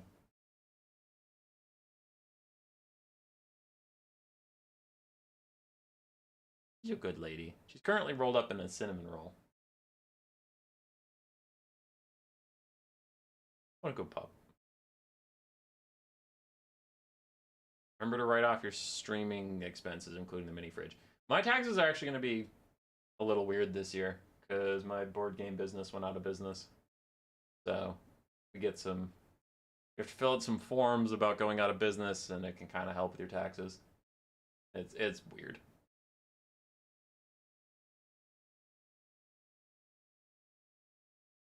We can watch this instead of dwarf games in future streams. I mean, sure. She's just looking around all sad. Look at this. Look at her looking around all sad. Oh, oh, she's snuffling.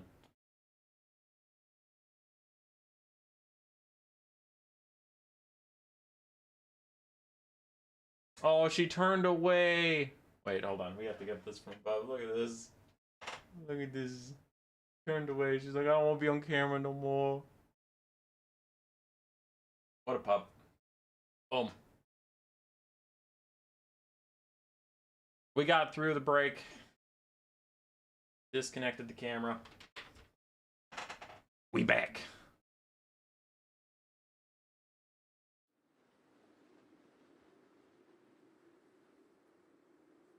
Good thing I live in Australia. Easy to get a Hazel copy.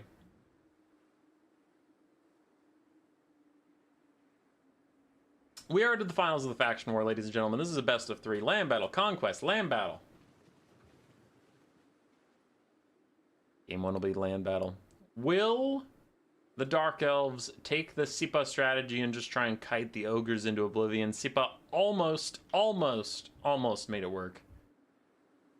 Maybe Flower can make it work. Maybe Flower will go in an entirely different direction.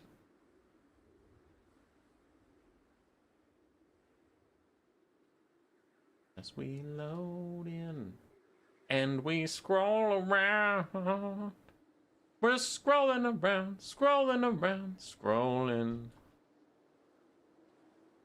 Wasting time. Those are Yetis. That's a scrap launcher. What the hell? Okay. Taco is a man of many ogre builds, apparently. Game 1, we had Naked Stonehorn, Mornfang Cap Great Opens, a bunch of ogre bulls. Now in game 2, we had Double Crusher, Lead Belcher, and Iron Blaster. And now in game 3, we have Double Mornfang Cav, Yetis, Scrap Launcher. Okay. Okay. Poor Flower in the Dark Elves. You have 2 Reaper Bolt Throwers, 2 Dark Shards. Hey! Dark Shards. People in chat popping off for the Dark Shards.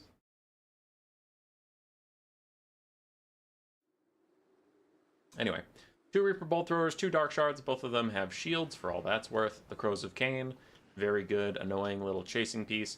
We have a Dreadlord, Sword and Shield, with Strength through Spite, and the Shield of Grond. Ooh. Guess just trying to debuff the enemy. Burning Head and Cascading Fire Cloak caster. And then we have four Cold Knights, some Witch Elves, and a front line of Dread Spears and Bleak Swords mixed. Bleak Swords will kill Noblars faster. Dread Spears will hold against Ogre Bulls. I am afraid that this Dark Elf build lacks damage.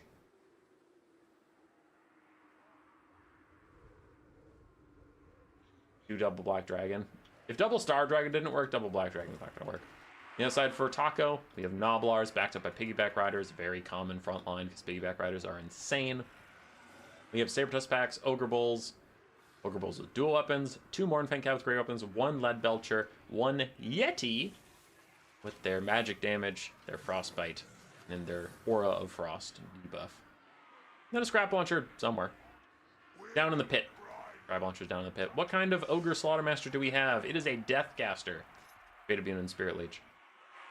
I don't know if you've noticed, but the biggest Ogre buff they got in the patch, the DLC, was just getting more Slaughtermaster variants because you only ever see the Slaughtermaster, so getting other Winds of Magic options is great. And Death is one of the best Winds of Magic in the game. So now you have, instead of a Slaughtermaster of the Great Maw every single game, now you get a Slaughtermaster of Death half the games and Slaughtermaster of the Great Maw half the games. Still never see Golgi. You still never see Greasus Goldtooth. You never see Scrag the Slaughterer. But man, you get to see twice as many Slaughtermasters. Love you, Human Rat Thing. Thanks, Dark Horse, Old World. Dark times we live in when VM memes better than XMT. Damn, Phoenix King. True.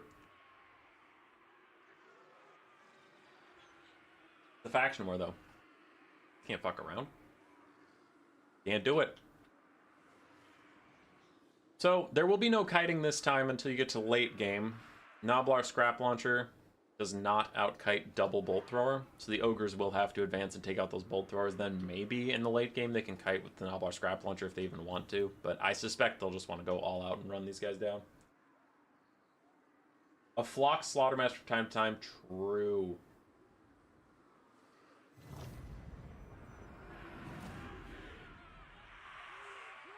Add plus 400 gold to the Slaughtermaster base cost. Slaughtermaster is crazy cheap for how good of a caster he is. It's true. But I also think that the single entity Ogre Lords are pretty bad. Slaughtermaster is good, but those guys are also terrible, in my opinion. I think single entity Ogre type units just have a hard time doing anything. They don't have enough mass to push through horses as a single entity. And they're pretty terrible duelists, because since they're ogres, they knock anything infantry-sized over when they try and hit it. And then versus large things, their like model seems to jank out a bit. I don't know. I just think single-entity ogres suck. Dun dun da da dun dun dun da da dun dun dun da da dun. That was anticlimactic.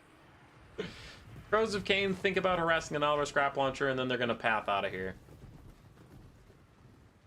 They want nothing to do with the Yetis and the Saber-Tusk packs. All right, attempt 2. Where are those bolt throwers going? Why aren't they just firing at something by now? Dun dun da da dun dun dun da da dun. Oh, decent hit on the bolt throwers, honestly.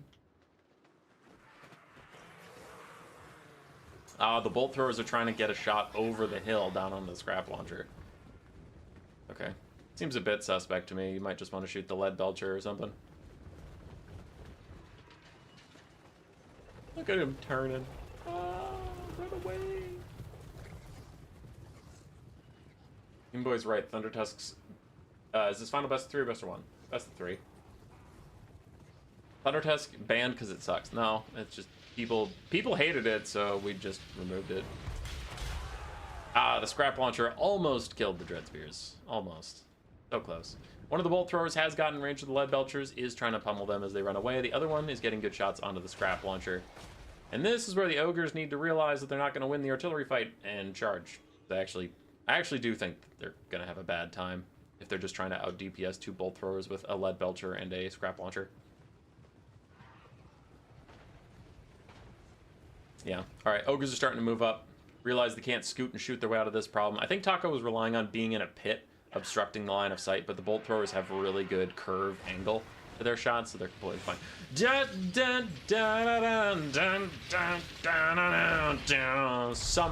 Someday that's gonna hit. Who's still loving the RR Skull Cannon meta? That is a longer conversation than we have time for, but the RR Skull Cannon is a lot more counterable than the Thunder Tusk is. Thunder Tusk is amazing in melee, amazing at kiting, amazing versus large targets and infantry, and it can get healed a ton. Not super counterable. Crows of Cain get chased off by the Yetis. The scrap launcher is safe. And here comes the melee fight. Noblars, Ogres. Ogres charging straight through the Bleak Swords, too. They're not even going to fight Dread Spears. Taco's just selecting to fight the Bleak Sword parts of the front line so he can get through easier. But there comes another Burning Head. Right through the Piggyback Riders. Damages the Bleak Swords a little bit, but definitely a good trade to get on the Piggyback Riders. Scrap Launcher's still trying to hit the Witch Elves. Don't worry, this time it will totally hit, for sure. My hatred of the Noblar Scrap Launcher, which I have kept off this stream until now, is definitely not known by a lot of people, and I definitely don't think that unit sucks ass. It's gonna hit these Dark Shards, just you wait. It'll hit them, don't worry. It's not gonna miss like it does every single fucking time. In the background, Mournfang Cav getting hit by Cold One Spear Riders, and the Cold One Spear Riders given Cascading Fire Cloak. They're doing great damage.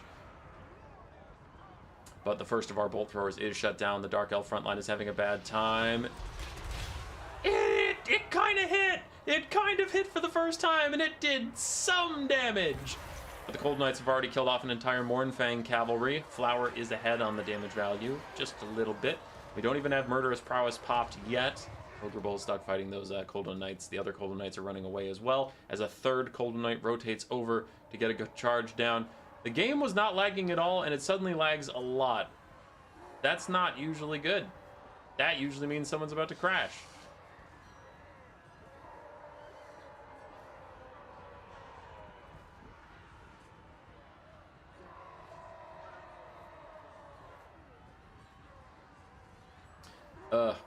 Yeah, when a game goes from not lagging at all to full stop, usually it'll start moving slowly again in a couple seconds, and it'll say someone has dropped.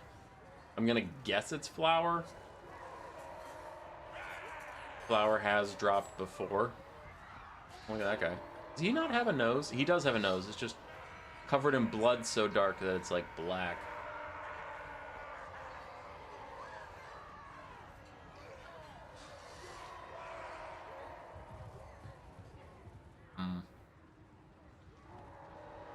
Yeah, I'm gonna guess it'll pop up and say VM Flower has dropped. Thanks, Taylor Swift. It's true. Could you give the game to anyone right now? No, absolutely not.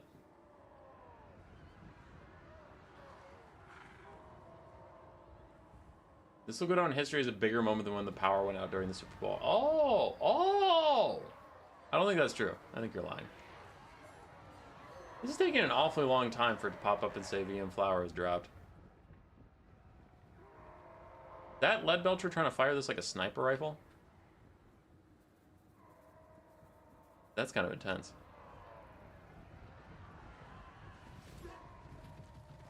Scrap launcher's so inaccurate it accidentally hit Flying Taco's PC.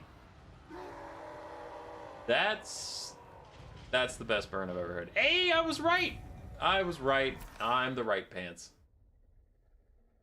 Flower's up on value, so he wins if he drops. No. It was far too early to determine who wins that one.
Okay.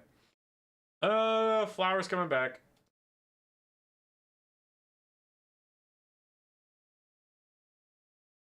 Backline is getting compromised. Yeah, no one has argued. Well, okay, maybe someone in chat is, but no one with authority is arguing that that game is going to be called. We're getting the players back in. We're doing the same builds for game one. It's fine. Oh boy. So standard tournament procedure: if Flower drops again, the win will be given to Flying Taco by default. Because if that one's just standard tournament, anything. If the same player drops twice, a win is given to their opponent just because shit happens, but also life needs to move forward. You should rehost the lobby. Taco was the host, and his opponent crashed, so it'll maybe be okay.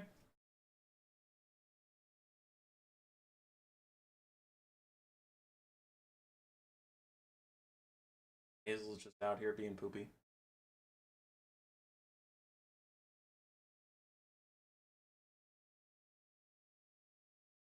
Hazel, are you a poop dog? If he crashes again, Humeboy wins the tournament by default. Hey, let's go! In-cars finally cooking up the good ideas.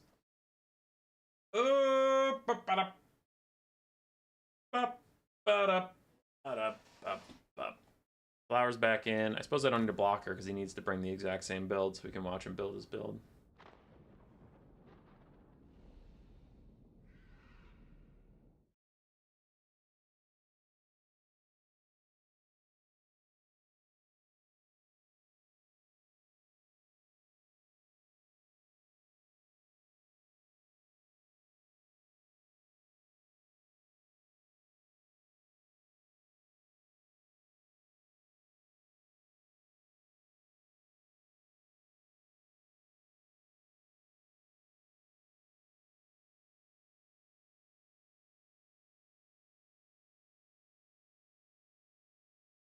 Okay.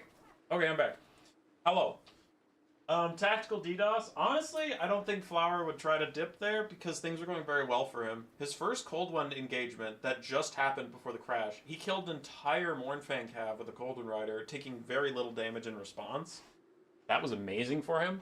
And the early game went fantastic because Taco was kind of, well, my interpretation of it is Taco was trying to feel out who was winning the ranged fight, whether his scrap launcher in a ditch could hide from the bolt thrower shots and he could get free value, but he didn't. So he took like 3 or 4 bolt thrower volleys before figuring out he had to charge, and then he charged. So I think that game was actually going very well for Flower. In which case, like, if Taco had dropped, I might have been more suspicious. The game was still very up in the air. I'm not saying anyone was advantaged, but if Taco had dropped after, like, oh, my scrap launcher didn't get the situation I wanted, and I lost an entire Mournfang cav to a trap. I didn't realize he was casting Cascading Firecloak. I didn't realize his Dark Elf Sorceress had those debuffs. Nilosi, or whatever you want to call her, has those debuffs he wasn't expecting. The minus 12 damage, the plus 5 melee attack for allies. So, like, if Taco had dropped at that moment, I'd be like, did you just dip because some shit was going wrong? But Flower got the best start he could have hoped for, and then he dropped. So that makes me think that there was nothing nefarious about that. He couldn't have hoped for a better start to the game.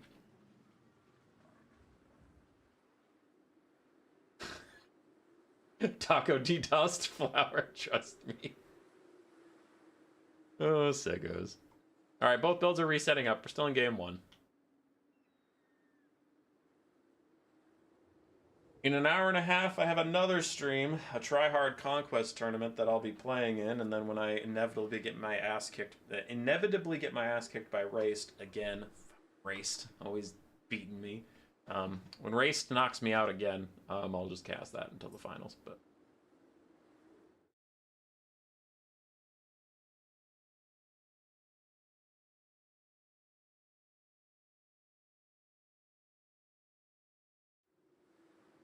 I'm just checking some things. Beating me. When Raced knocks me out again, checking on my own audio. Wags hops in, says Taco is GOAT. Taco is not a GOAT. He is a taco.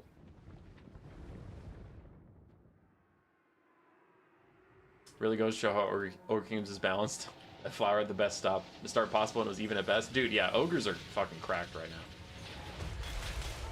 now. Hey, Scrap Launcher hits 2 out of 3 to start off this game. Taco's like, yeah, all right. He plugs in his internet line fully now that his Scrap Launcher hit. He's like, no, this one's good. This one's fine. I'll allow this one to go through. As Scrap Launcher sets up, but Jesus, Hazel! I forgot I have a better audio filter on my mic now, so you guys might not have heard Hazel shake, but it was loud. Scrap Launcher goes back to missing again. And this time, Dark Elf Dreadlord helps the Crows of Cain briefly. Just kind of like wanders out here, then runs away. What if Taco's made out of goat meat? It's not. Taco trying to just out-kite again. Now the Sabertusk Pack's getting into a good fight with the Crows of Cain. Now they're rampaging, so they can't retreat from this fight if they wanted to, and they are getting attacked by the Dreadlord, but we do have Ogre Bulls and Yetis closing in. Slaughter Master of Death also coming over. We can Spirit Leech the Dreadlord. She is going to path away quick on her Cold One mount. Wants to get to safety, doesn't want to stay in this fight for too long. Sabertusk's overall trading well with the Crows of Cain. As the Scrap Launcher's firing at the Witch Elves. Holy shit! Oh, it hit him! It hit him! Taco had to turn on his aim hacks for the Nobbler Scrap Launcher. But the Ogres are still having to advance because, same as last time, those bolt throwers are getting good firing angles. Even though he tried to position his Scrap Launcher in the pit, it's still down to almost half HP, and he has to move up. He just can't take that kind of damage for free.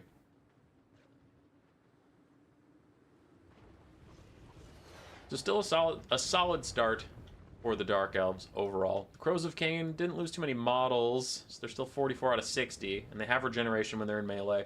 Later in the game, when they chase off anything that's routing, they'll heal right back up. They'll be okay. The big thing is the Dreadlord is not in position to do the same thing as last time. Where last time, when this Cold One Knight unit got engaged, the Dreadlord was there providing the melee attack buff and the enemy damage debuff. So she's going to have to book it if she's going to get back here for that same fight. Because Taco is going for the exact same engagement. He didn't change anything about how he's approaching this.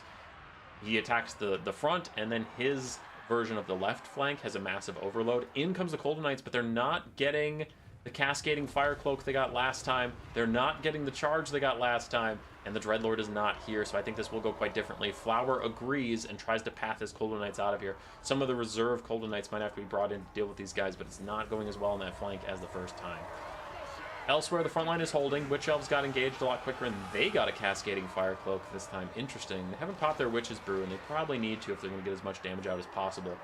Bolt throwers are still firing down the line. Lead Belcher's taking significant damage. The Nobblar Scrap Launcher is almost dead, honestly. We have Dark Shards supporting side fights, while the Ogre shut down one of the two Dark Shards. Cold Knights come in for the counter charge. Sacrificing a bit of HP on a Dark Shard to engage yourself with a free charge is quite nice. It's still no Cascading Fire Cloak, still no Dreadlord over here, so it will be going a little different than last time. The front line is in dire straits as the Ogres hit it in force. Mournfang Cavalry getting through, Ogre Bulls and Piggyback Riders fighting with all these Dark Elves. And the Dark Shard... Oh, OBS Studio, fuck you, you're still disconnecting for no reason. Anyway, it is forcing away the Nobblar Scrap Launcher, almost shattering that thing, and then it'll probably turn on to the Lead Belcher after the Scrap Launcher is gone. Flower keeping up on damage value, not ahead at the moment, but keeping up is fine. And in comes their Murderous Prowess, so the Dark Elves are about to get a lot better at fighting, just for a bit. Yetis piling in to go fight Cold Knights, slowing them down with their little aura and Frostbite. That is a double slow, and we're down to 34 speed for the Cold Knights. Ooh, and the Cold Knights weren't retreating, they were rear charging Saber Tusks and Mournfang Cav. That should be a good engagement for the Dark Elves, as they've already routed off some Ogre Bulls over here. Dark Shards are almost entirely shut down. Both of them are going to be routing soon as the Piggyback Riders and Ogre Bulls punish these guys. Reaper Bolt Thrower done with the Scrap Launcher, turns and fires into Ogre Bulls, but actually the Scrap Launcher is not done with you, as it is coming back to the fight now, firing at Cold Knights off in the distance. Ogres pull significantly far ahead on the Balance of Power. They're up about 1,000 damage value, but Balance of Power is much worse than that for them, apparently. Cascading Fire Cloak down onto a Cold Knight that was routing, but it looks like it was cast a little bit ago. Okay, so it got a bit of use out of it. So other Cold Knight is fighting to the very end. Murderous Prowess giving it a bunch of leadership, but the Ogres are just getting too far ahead in the melee grind. Another Burning Head is out, but a Fate of Buna in response onto the last healthy Cold Knight should be GG without any more armor-piercing heavy cav. The Dark Elves are just going to get ground out. A lot of their bounce power is coming from this Reaper Bolt Thrower, which I think these Mournfang Cav have noticed. No, they haven't. They're going for this crew. Fuck this crew in particular, I guess. Also, look at the size difference between Mournfang Riders and fucking Dark Elves. Holy. They're huge. It is I, John OBS. You have ignored thine summons for the last time, Ratman. Damn.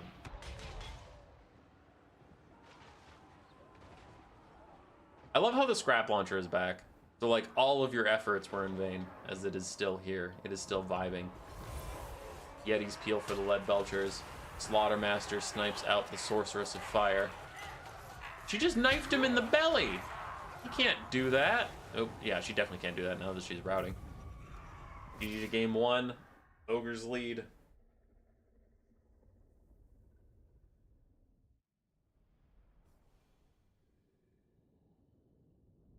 It was a neat tech piece from Flower.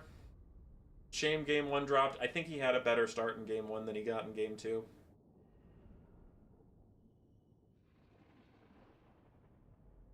Bolt throwers did fine.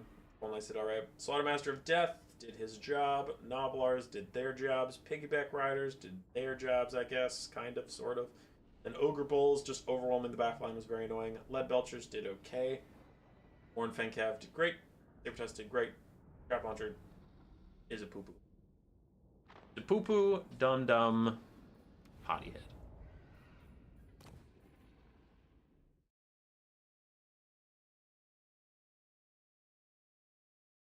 Game 2 is Conquest.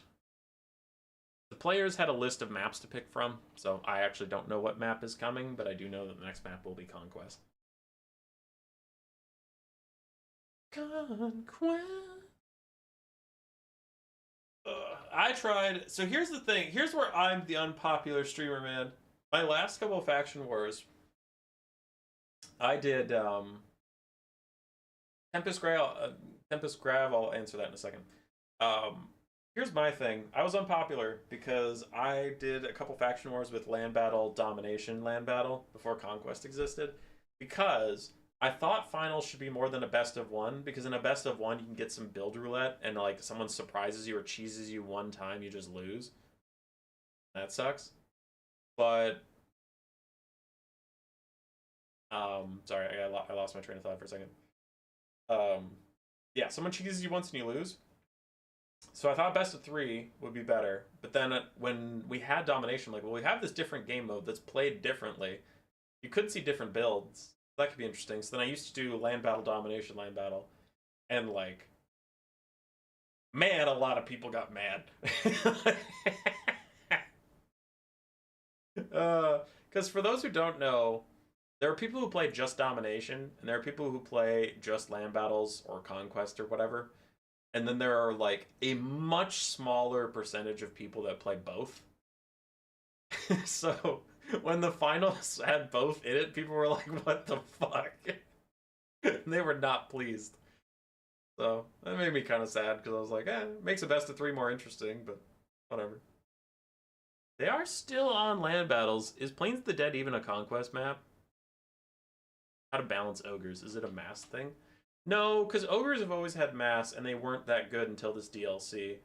The main problem is this DLC gave them access to another great War of Magic, and it gave them more OP units like the piggyback riders. Because when ogres were terrible, which they were until this DLC, like, let's not rewrite history. Ogres were considered one of the worst factions before this DLC. I was fighting for them. I played a lot of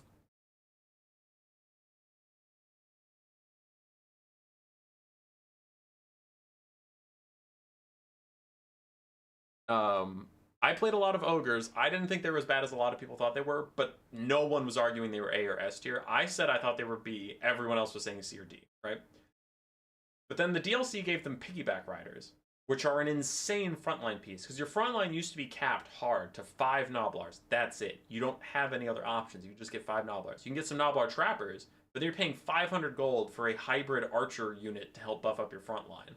Now you get piggyback riders, which are maybe the best frontline unit in the entire game. So much so that some tournaments ban them entirely, and some tournaments like mine limit them to 3. So your frontline almost doubled in size from 5 Noblars, from 5 to 8, and now you can have 3 piggyback riders, 5 Noblars.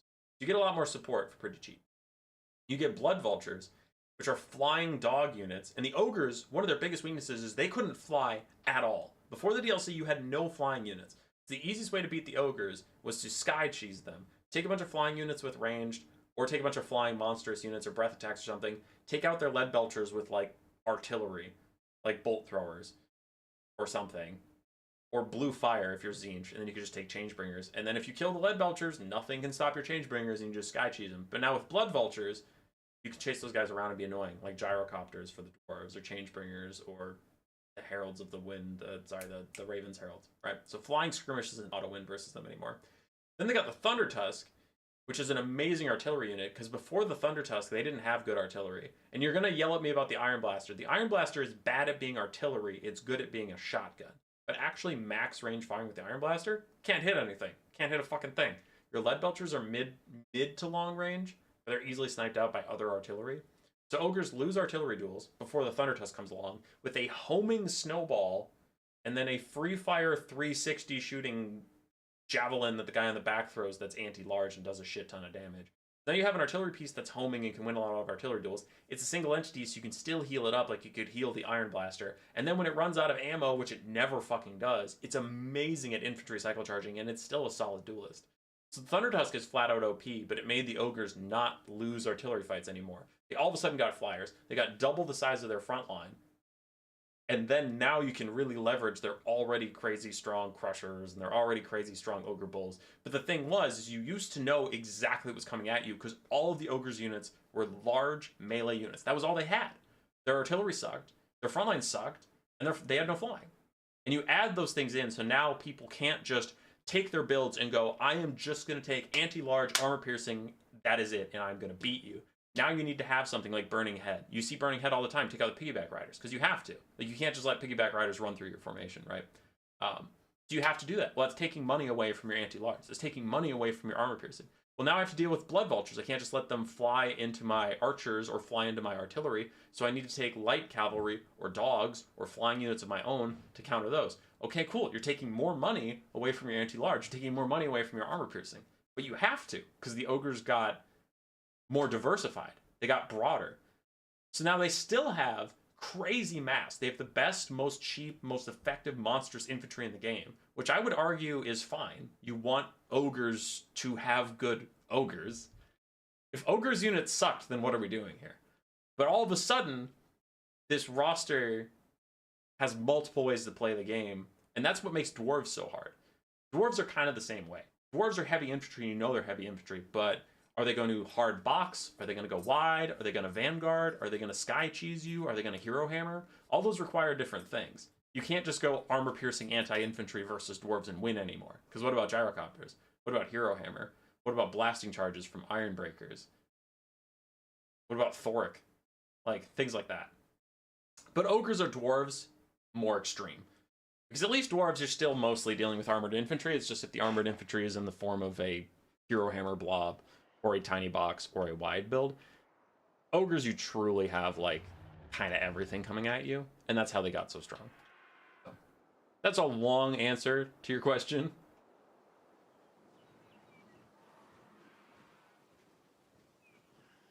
Meat Feast is cracked. It's true, but wasn't that already? Wasn't Butcher already cracked? When did Ogres get new units? Omens of Destruction. The last DLC. Last DLC was Greenskins, Ogres, and Corn.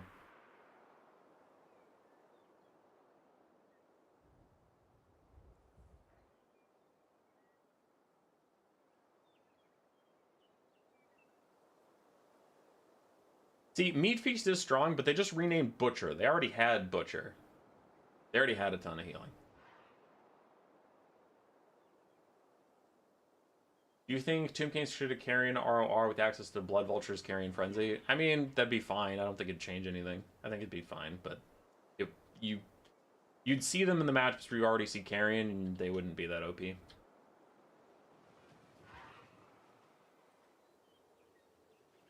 Yeah. All right. But that rant got us successfully through the build phase. We're into game 2. Conquest. Will that change anybody's strategy here? Both players, I mean, you can remake your builds however you want to, so it looks like we are getting slight adjustments on the Dark Elf side. Dreadlord Sword and Shield bringing the Hydra Blade. Whoa.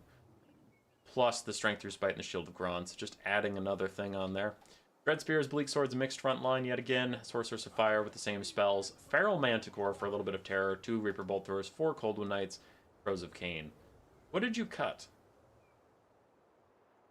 What is different about this build? Something's different, because obviously there's a Manticore.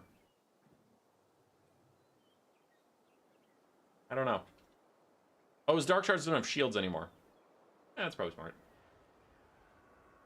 Butcher wasn't a 40% heal? I actually think it was. But maybe. I haven't done the math on it. Maybe you're right. But Butcher was still a crazy heal. Butcher cast on a low health unit would bring its heal cap well into sight. So it was pretty close. The Witch Elf is gone? Ah, gotcha. On the other side for Flying Taco, he went back to his Stonehorn build from the first game of the day.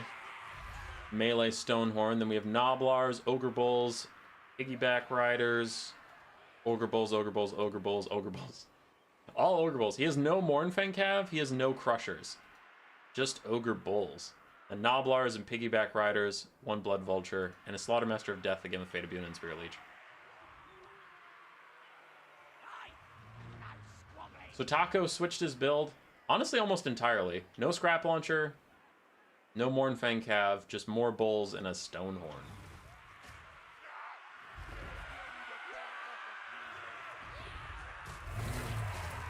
Forward. That's one thing that's nice about the Ogres, at least, is they have so many strong units, they don't see the same build every time.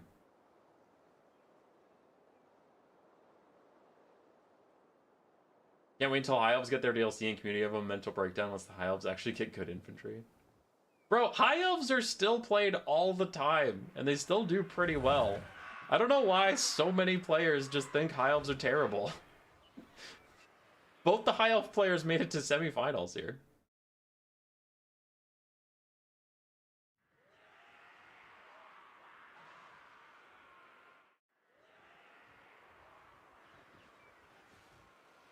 I don't think High Elves are the best faction in the game, but I do think that, like, a lot of people, for some reason, think High Elves are bad. And it's interesting, because I'm not arguing that they're amazing. I'm just arguing that they're not bad. And that's a strangely divisive topic. Can't wait for the High Elves DLC to be underwhelming. That is true. The Elves had, like, objectively the least hype DLCs, and the Skaven got all the best ones. I'm not pretending they didn't, dude. Skaven got the best fucking DLCs. Tehenowen's DLC was pretty mid. His campaign was very lacking compared to Ikit Claws. And then the Malice Darkblade versus Deathmaster Snitch. Deathmaster Snitch campaign was fucking amazing. And Malice's was fine. Like, the whole asking Malekith for brews to keep Zarkan at bay was okay. It's not a bad campaign, but compared to Snitch's, it wasn't even close.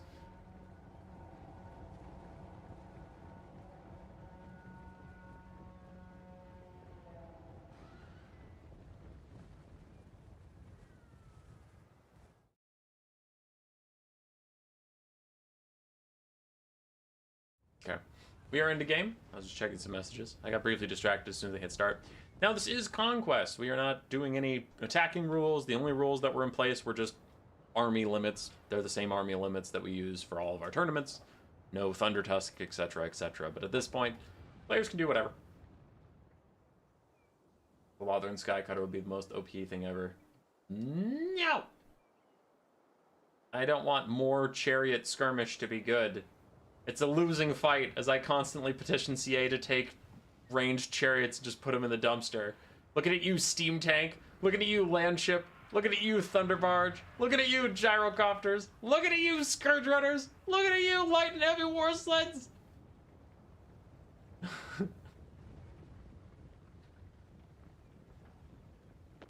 Can't wait for Bretonnia to be the only faction without any new units. Yeah, Bretonnia needs a DLC pretty bad. They're extremely one-note. Ogres slowly advancing. Taco taking time to dodge with his Stonehorn, dodging the Reaper Bolt Throwers as best he can while he moves up.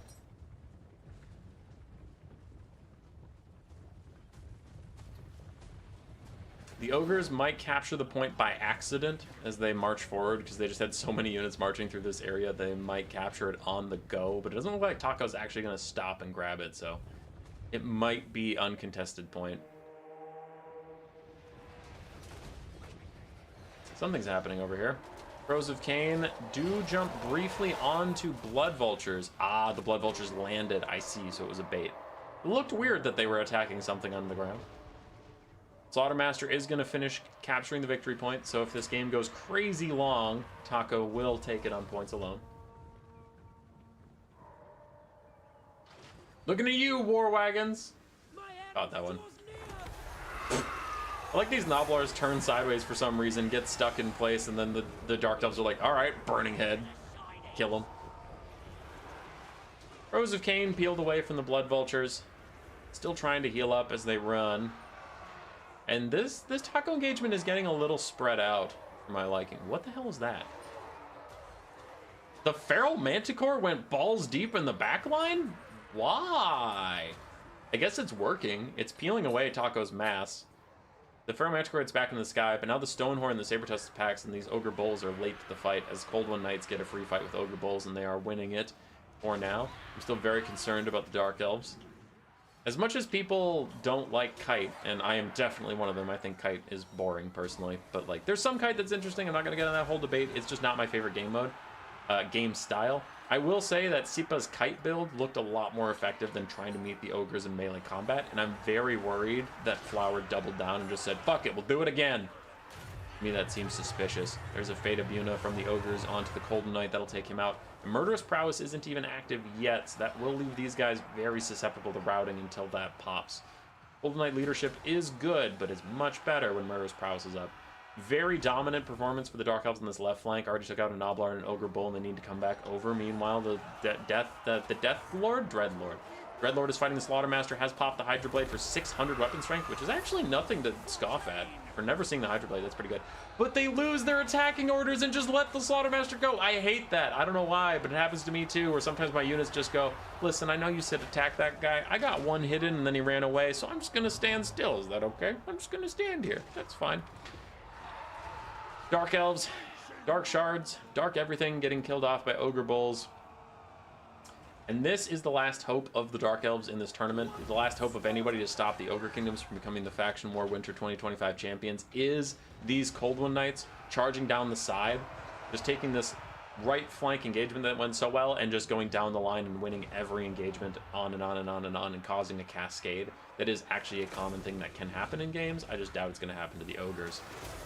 Golden Knights get their cascading fire cloak, but they're stuck fighting a Stonehorn. That is not a good target for them. They're anti-larks, armor piercing, yada yada yada, but the Stonehorn is such a massive HP pool that it'll take forever to kill, and all the while you're getting shot at by lead belchers, all the while the Ogres are stomping the rest of your build. You have other Golden Knights trying to rally to the effect. Balance of power is even-ish. Flower is keeping up on damage value quite admirably, but again, we're dealing with Ogres. They have 1.5 million healing. You're going to have to get quite ahead of them on damage value if you hope to win. Fate of Buna onto the last healthy Cold One Knight with Lead Belcher shooting down the side. This is why you shouldn't give Ogres death magic. They didn't need it. They didn't need access to debatably the best Wind of Magic type in the entire game, as they just delete any heavy cav you have capable of dealing with their units. And that is probably GG, as we get a meat feast onto the Stonehorn, undoing any damage that went towards him. Ogres are chasing off Dark Elves in every direction. All of the Golden Knights are gone, and it is just a Dreadlord.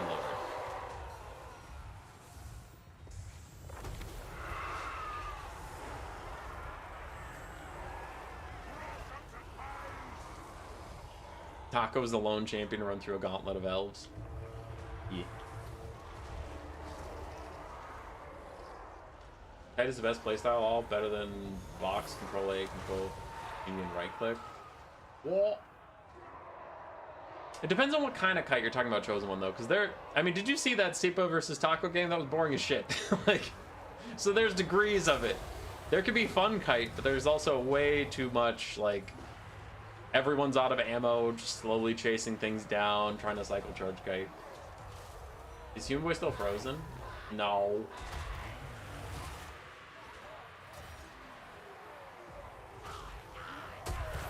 But that does look like the Ogres are going to take it for the faction war.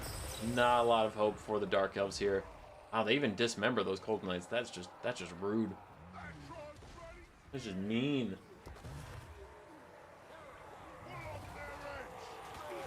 Dreadlord's just trying to do something. It's hard to even find them in the pile of Ogres. Army losses will hit. That'll be it. Multi-entity kite is fun. Yeah, Shadow Warriors, Shadow Walkers, Way Watchers is usually pretty fun. Eshin kite's pretty fun.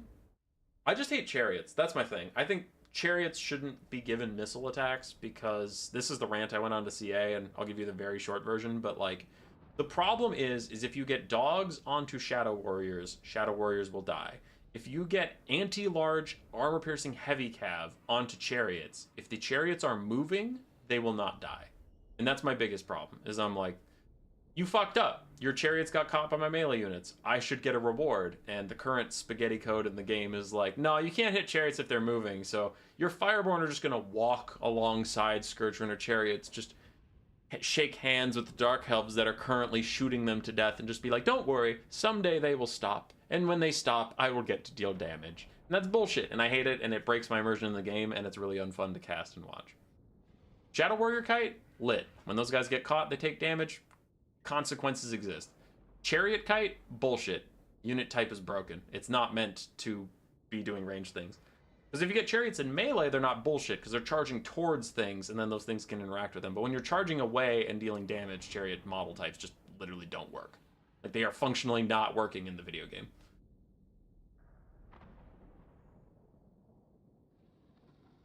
Then CA should fix that and not nerf skirmish chariots. That's fine. I don't know if they have the capacity of fixing that. So that's my thing, is if they had the capacity of fixing whatever that is, sure. But this has been a problem for like literal years, and they've known about it and they haven't fixed this. That makes me think that they don't have the capacity to fix it. They don't know how to code it in a way, and I'm not pretending I do, but they don't know how to code it in a way to get chariots to be hit by large entities that are chasing them. Because in the current way the game works, it seems like a lot of large entities need you to stop to deal damage. And I would point to a lot of jank around lords chasing lords. It's not even just chariots, but lords chasing lords. If you have a routing lord, have you ever had like a brood horror? That's always my example. But if you had a brood horror trying to chase down a horse character, they'll end up running alongside it. They'll run next to it. They won't get good hits on it. And that's the problem with chariots, Scourge Runner chariots or something. Chariots that get damage value while running away exacerbate that problem. But that problem has been around for so fucking long that I don't think they know how to fix it. I don't think they know how to get a large unit to attack while moving consistently. So then my solution would be reduce the ammo of chariot skirmish, make chariot skirmish way more expensive, make it deal less damage, do whatever, and just nerf it out of existence of viability if you can't fix that problem. Now, I'm not saying all skirmish should be bad. Notice the only skirmish I've been complaining about is chariot models that can shoot while moving. I have not complained at all about Dark Rider Peter crossbows. I have not complained at all about Shades. I have not complained at all about Waywatchers, Deepwood Scouts. It's just chariots. Chariots specifically. That's my problem.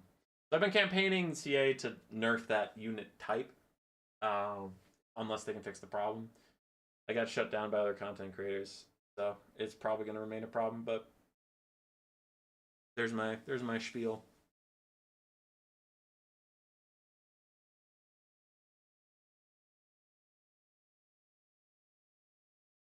Chariots and missile attack shouldn't be as fast with dealing damage as missile cav. I hope CA doesn't have anything coming out this year because they're taking time to make a new engine, which would be good in the long run. The worst is when a lord who's faster gives the routing lord a speed boost by running in their back. Yeah, 911 Detective John, for sure. For sure. But at least, I'll wrap up the faction war in a second, but at least, like, that's the thing, though, is when you're chasing an enemy lord, it's frustrating when you can't kill them, but at least they're not killing you. My problem with skirmish chariots is when you can't hit them, they are murdering the shit out of you.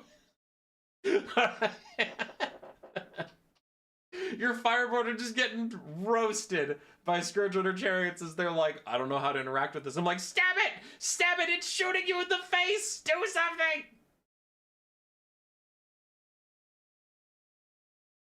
Yeah.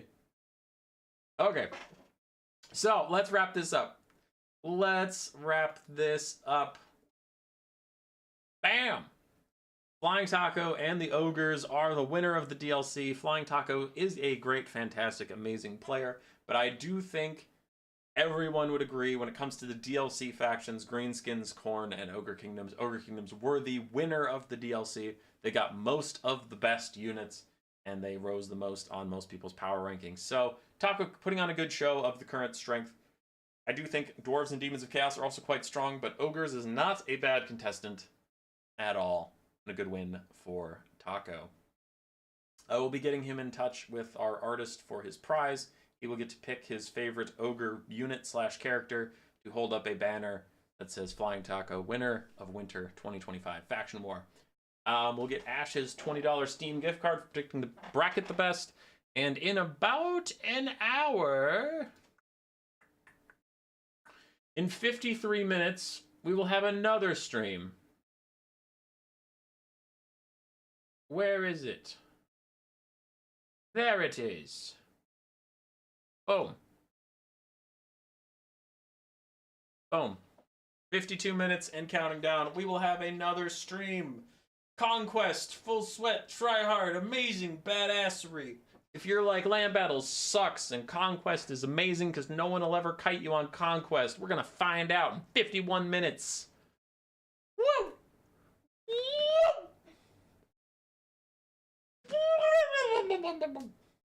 When is the next DLC? I don't know. You can tell me that shit. I know when the next patch is. I don't know when the next DLC is. Oh, he knows when the next patch is. Oh my god. He's got to tell us. He's got to tell us right now when the next patch is. I'm under an NDA, motherfucker. I'll give you a hint. I'll give you a hint. I'll tell you two things. I'll tell you when the patch comes out, and I'll tell you what's in the patch. I gotta be vague, because I gotta cover my ass.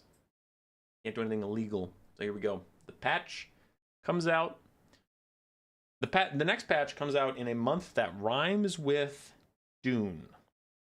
Next patch is in a month that rhymes with Dune. And what's gonna be in that patch? Secret buffs. Heartseeker buffs, Greenskin buffs, Ogre buffs, Elf buffs, Dwarf buffs, Empire nerfs, Skaven nerfs, Beastman nerfs, Scrankthey nerfs, Tomb Kings nerfs, Ogres buffs again because the Ogre buffs you got weren't enough buffs. Thunder Tusk, more like an ROR Thunder Tusk that has 2 Thunder Tusks, and it's worth 500 gold, so you can always take it. So you can always fit it in your build. Piggyback Riders not getting knocked down? They're not getting knocked down so they can't take damage? Well, let's fix that. They're now landmines. Piggyback Riders are bloated corpses. Every time they get knocked down, they explode, killing an entire unit, but no friendly fire damage. So the Piggyback Riders are just 100 little bombs, 100 little fireborn killers. You thought the Mangler Squigs were bad? Get Piggyback Riders 2.0, motherfucker. They're going to be even better than before. Khorne, nerfed. All of his infantry kills too many infantry. What if we give all of his infantry anti-large but 0 melee attack, 0 armor, and 5 health? That'll fix it. Boom, Khorne's out of the meta. Chaos Dwarves using too many single entities, not enough Chaos Dwarves in their roster. All Chaos Dwarf units plus 500 gold. All Chaos Dwarf single entities minus 700 gold plus 8,000 HP. Meta fixed, motherfucker. Nurgle, weak on land battles, weak on everything, weak and terrible faction. Nerf him. Nerf that shit into the ground. Make Rot, Glorious Rot, a tier 1, 2, and 3 ability. It does 0 damage. Oh wait, that's not a change at all because it already does 0 fucking damage. There's the whole patch. I got you the whole patch notes and you still won't subscribe to this fucking channel for some reason. We're out here not growing. I'm out here making cool content, interesting content, doing all I can for the content, putting the goddamn dog on screen. And people just show up and they're like, I don't know, I'm not gonna subscribe. I'm not gonna try to subscribe for more content. I'm just gonna go watch Great Book of Grudges, make up bullshit all the time. We're gonna go watch Turin play single faction tournaments. When was the last time Turin hosted the Warpstone Cup? Let me ask you, when was the last time Turin hosted the Warpstone Cup? Goddamn never. That's why we're better. He gave up on the Warpstone Cup. He did. It was his baby. It was his thing. When I made it up last year, when I made that up, my own volition, Turin was like, I was gonna do that, but then I didn't, because I did Ever-Chosen Seasons or whatever the fuck his thing was called. Turin abandoned you. He is a bad man. I have no proof of this.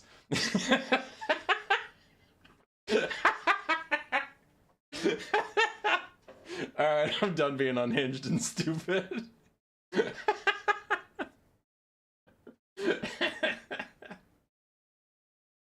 Alright. I should get going. I have 50 minutes before my next stream, so I should go. Goodbye, everybody. Goodbye. Is anybody streaming that we should raid? I'm gonna raid myself. I'm gonna raid my own stream in 50 minutes. It's not up 50 minutes, but whatever. You're going there. Goodbye.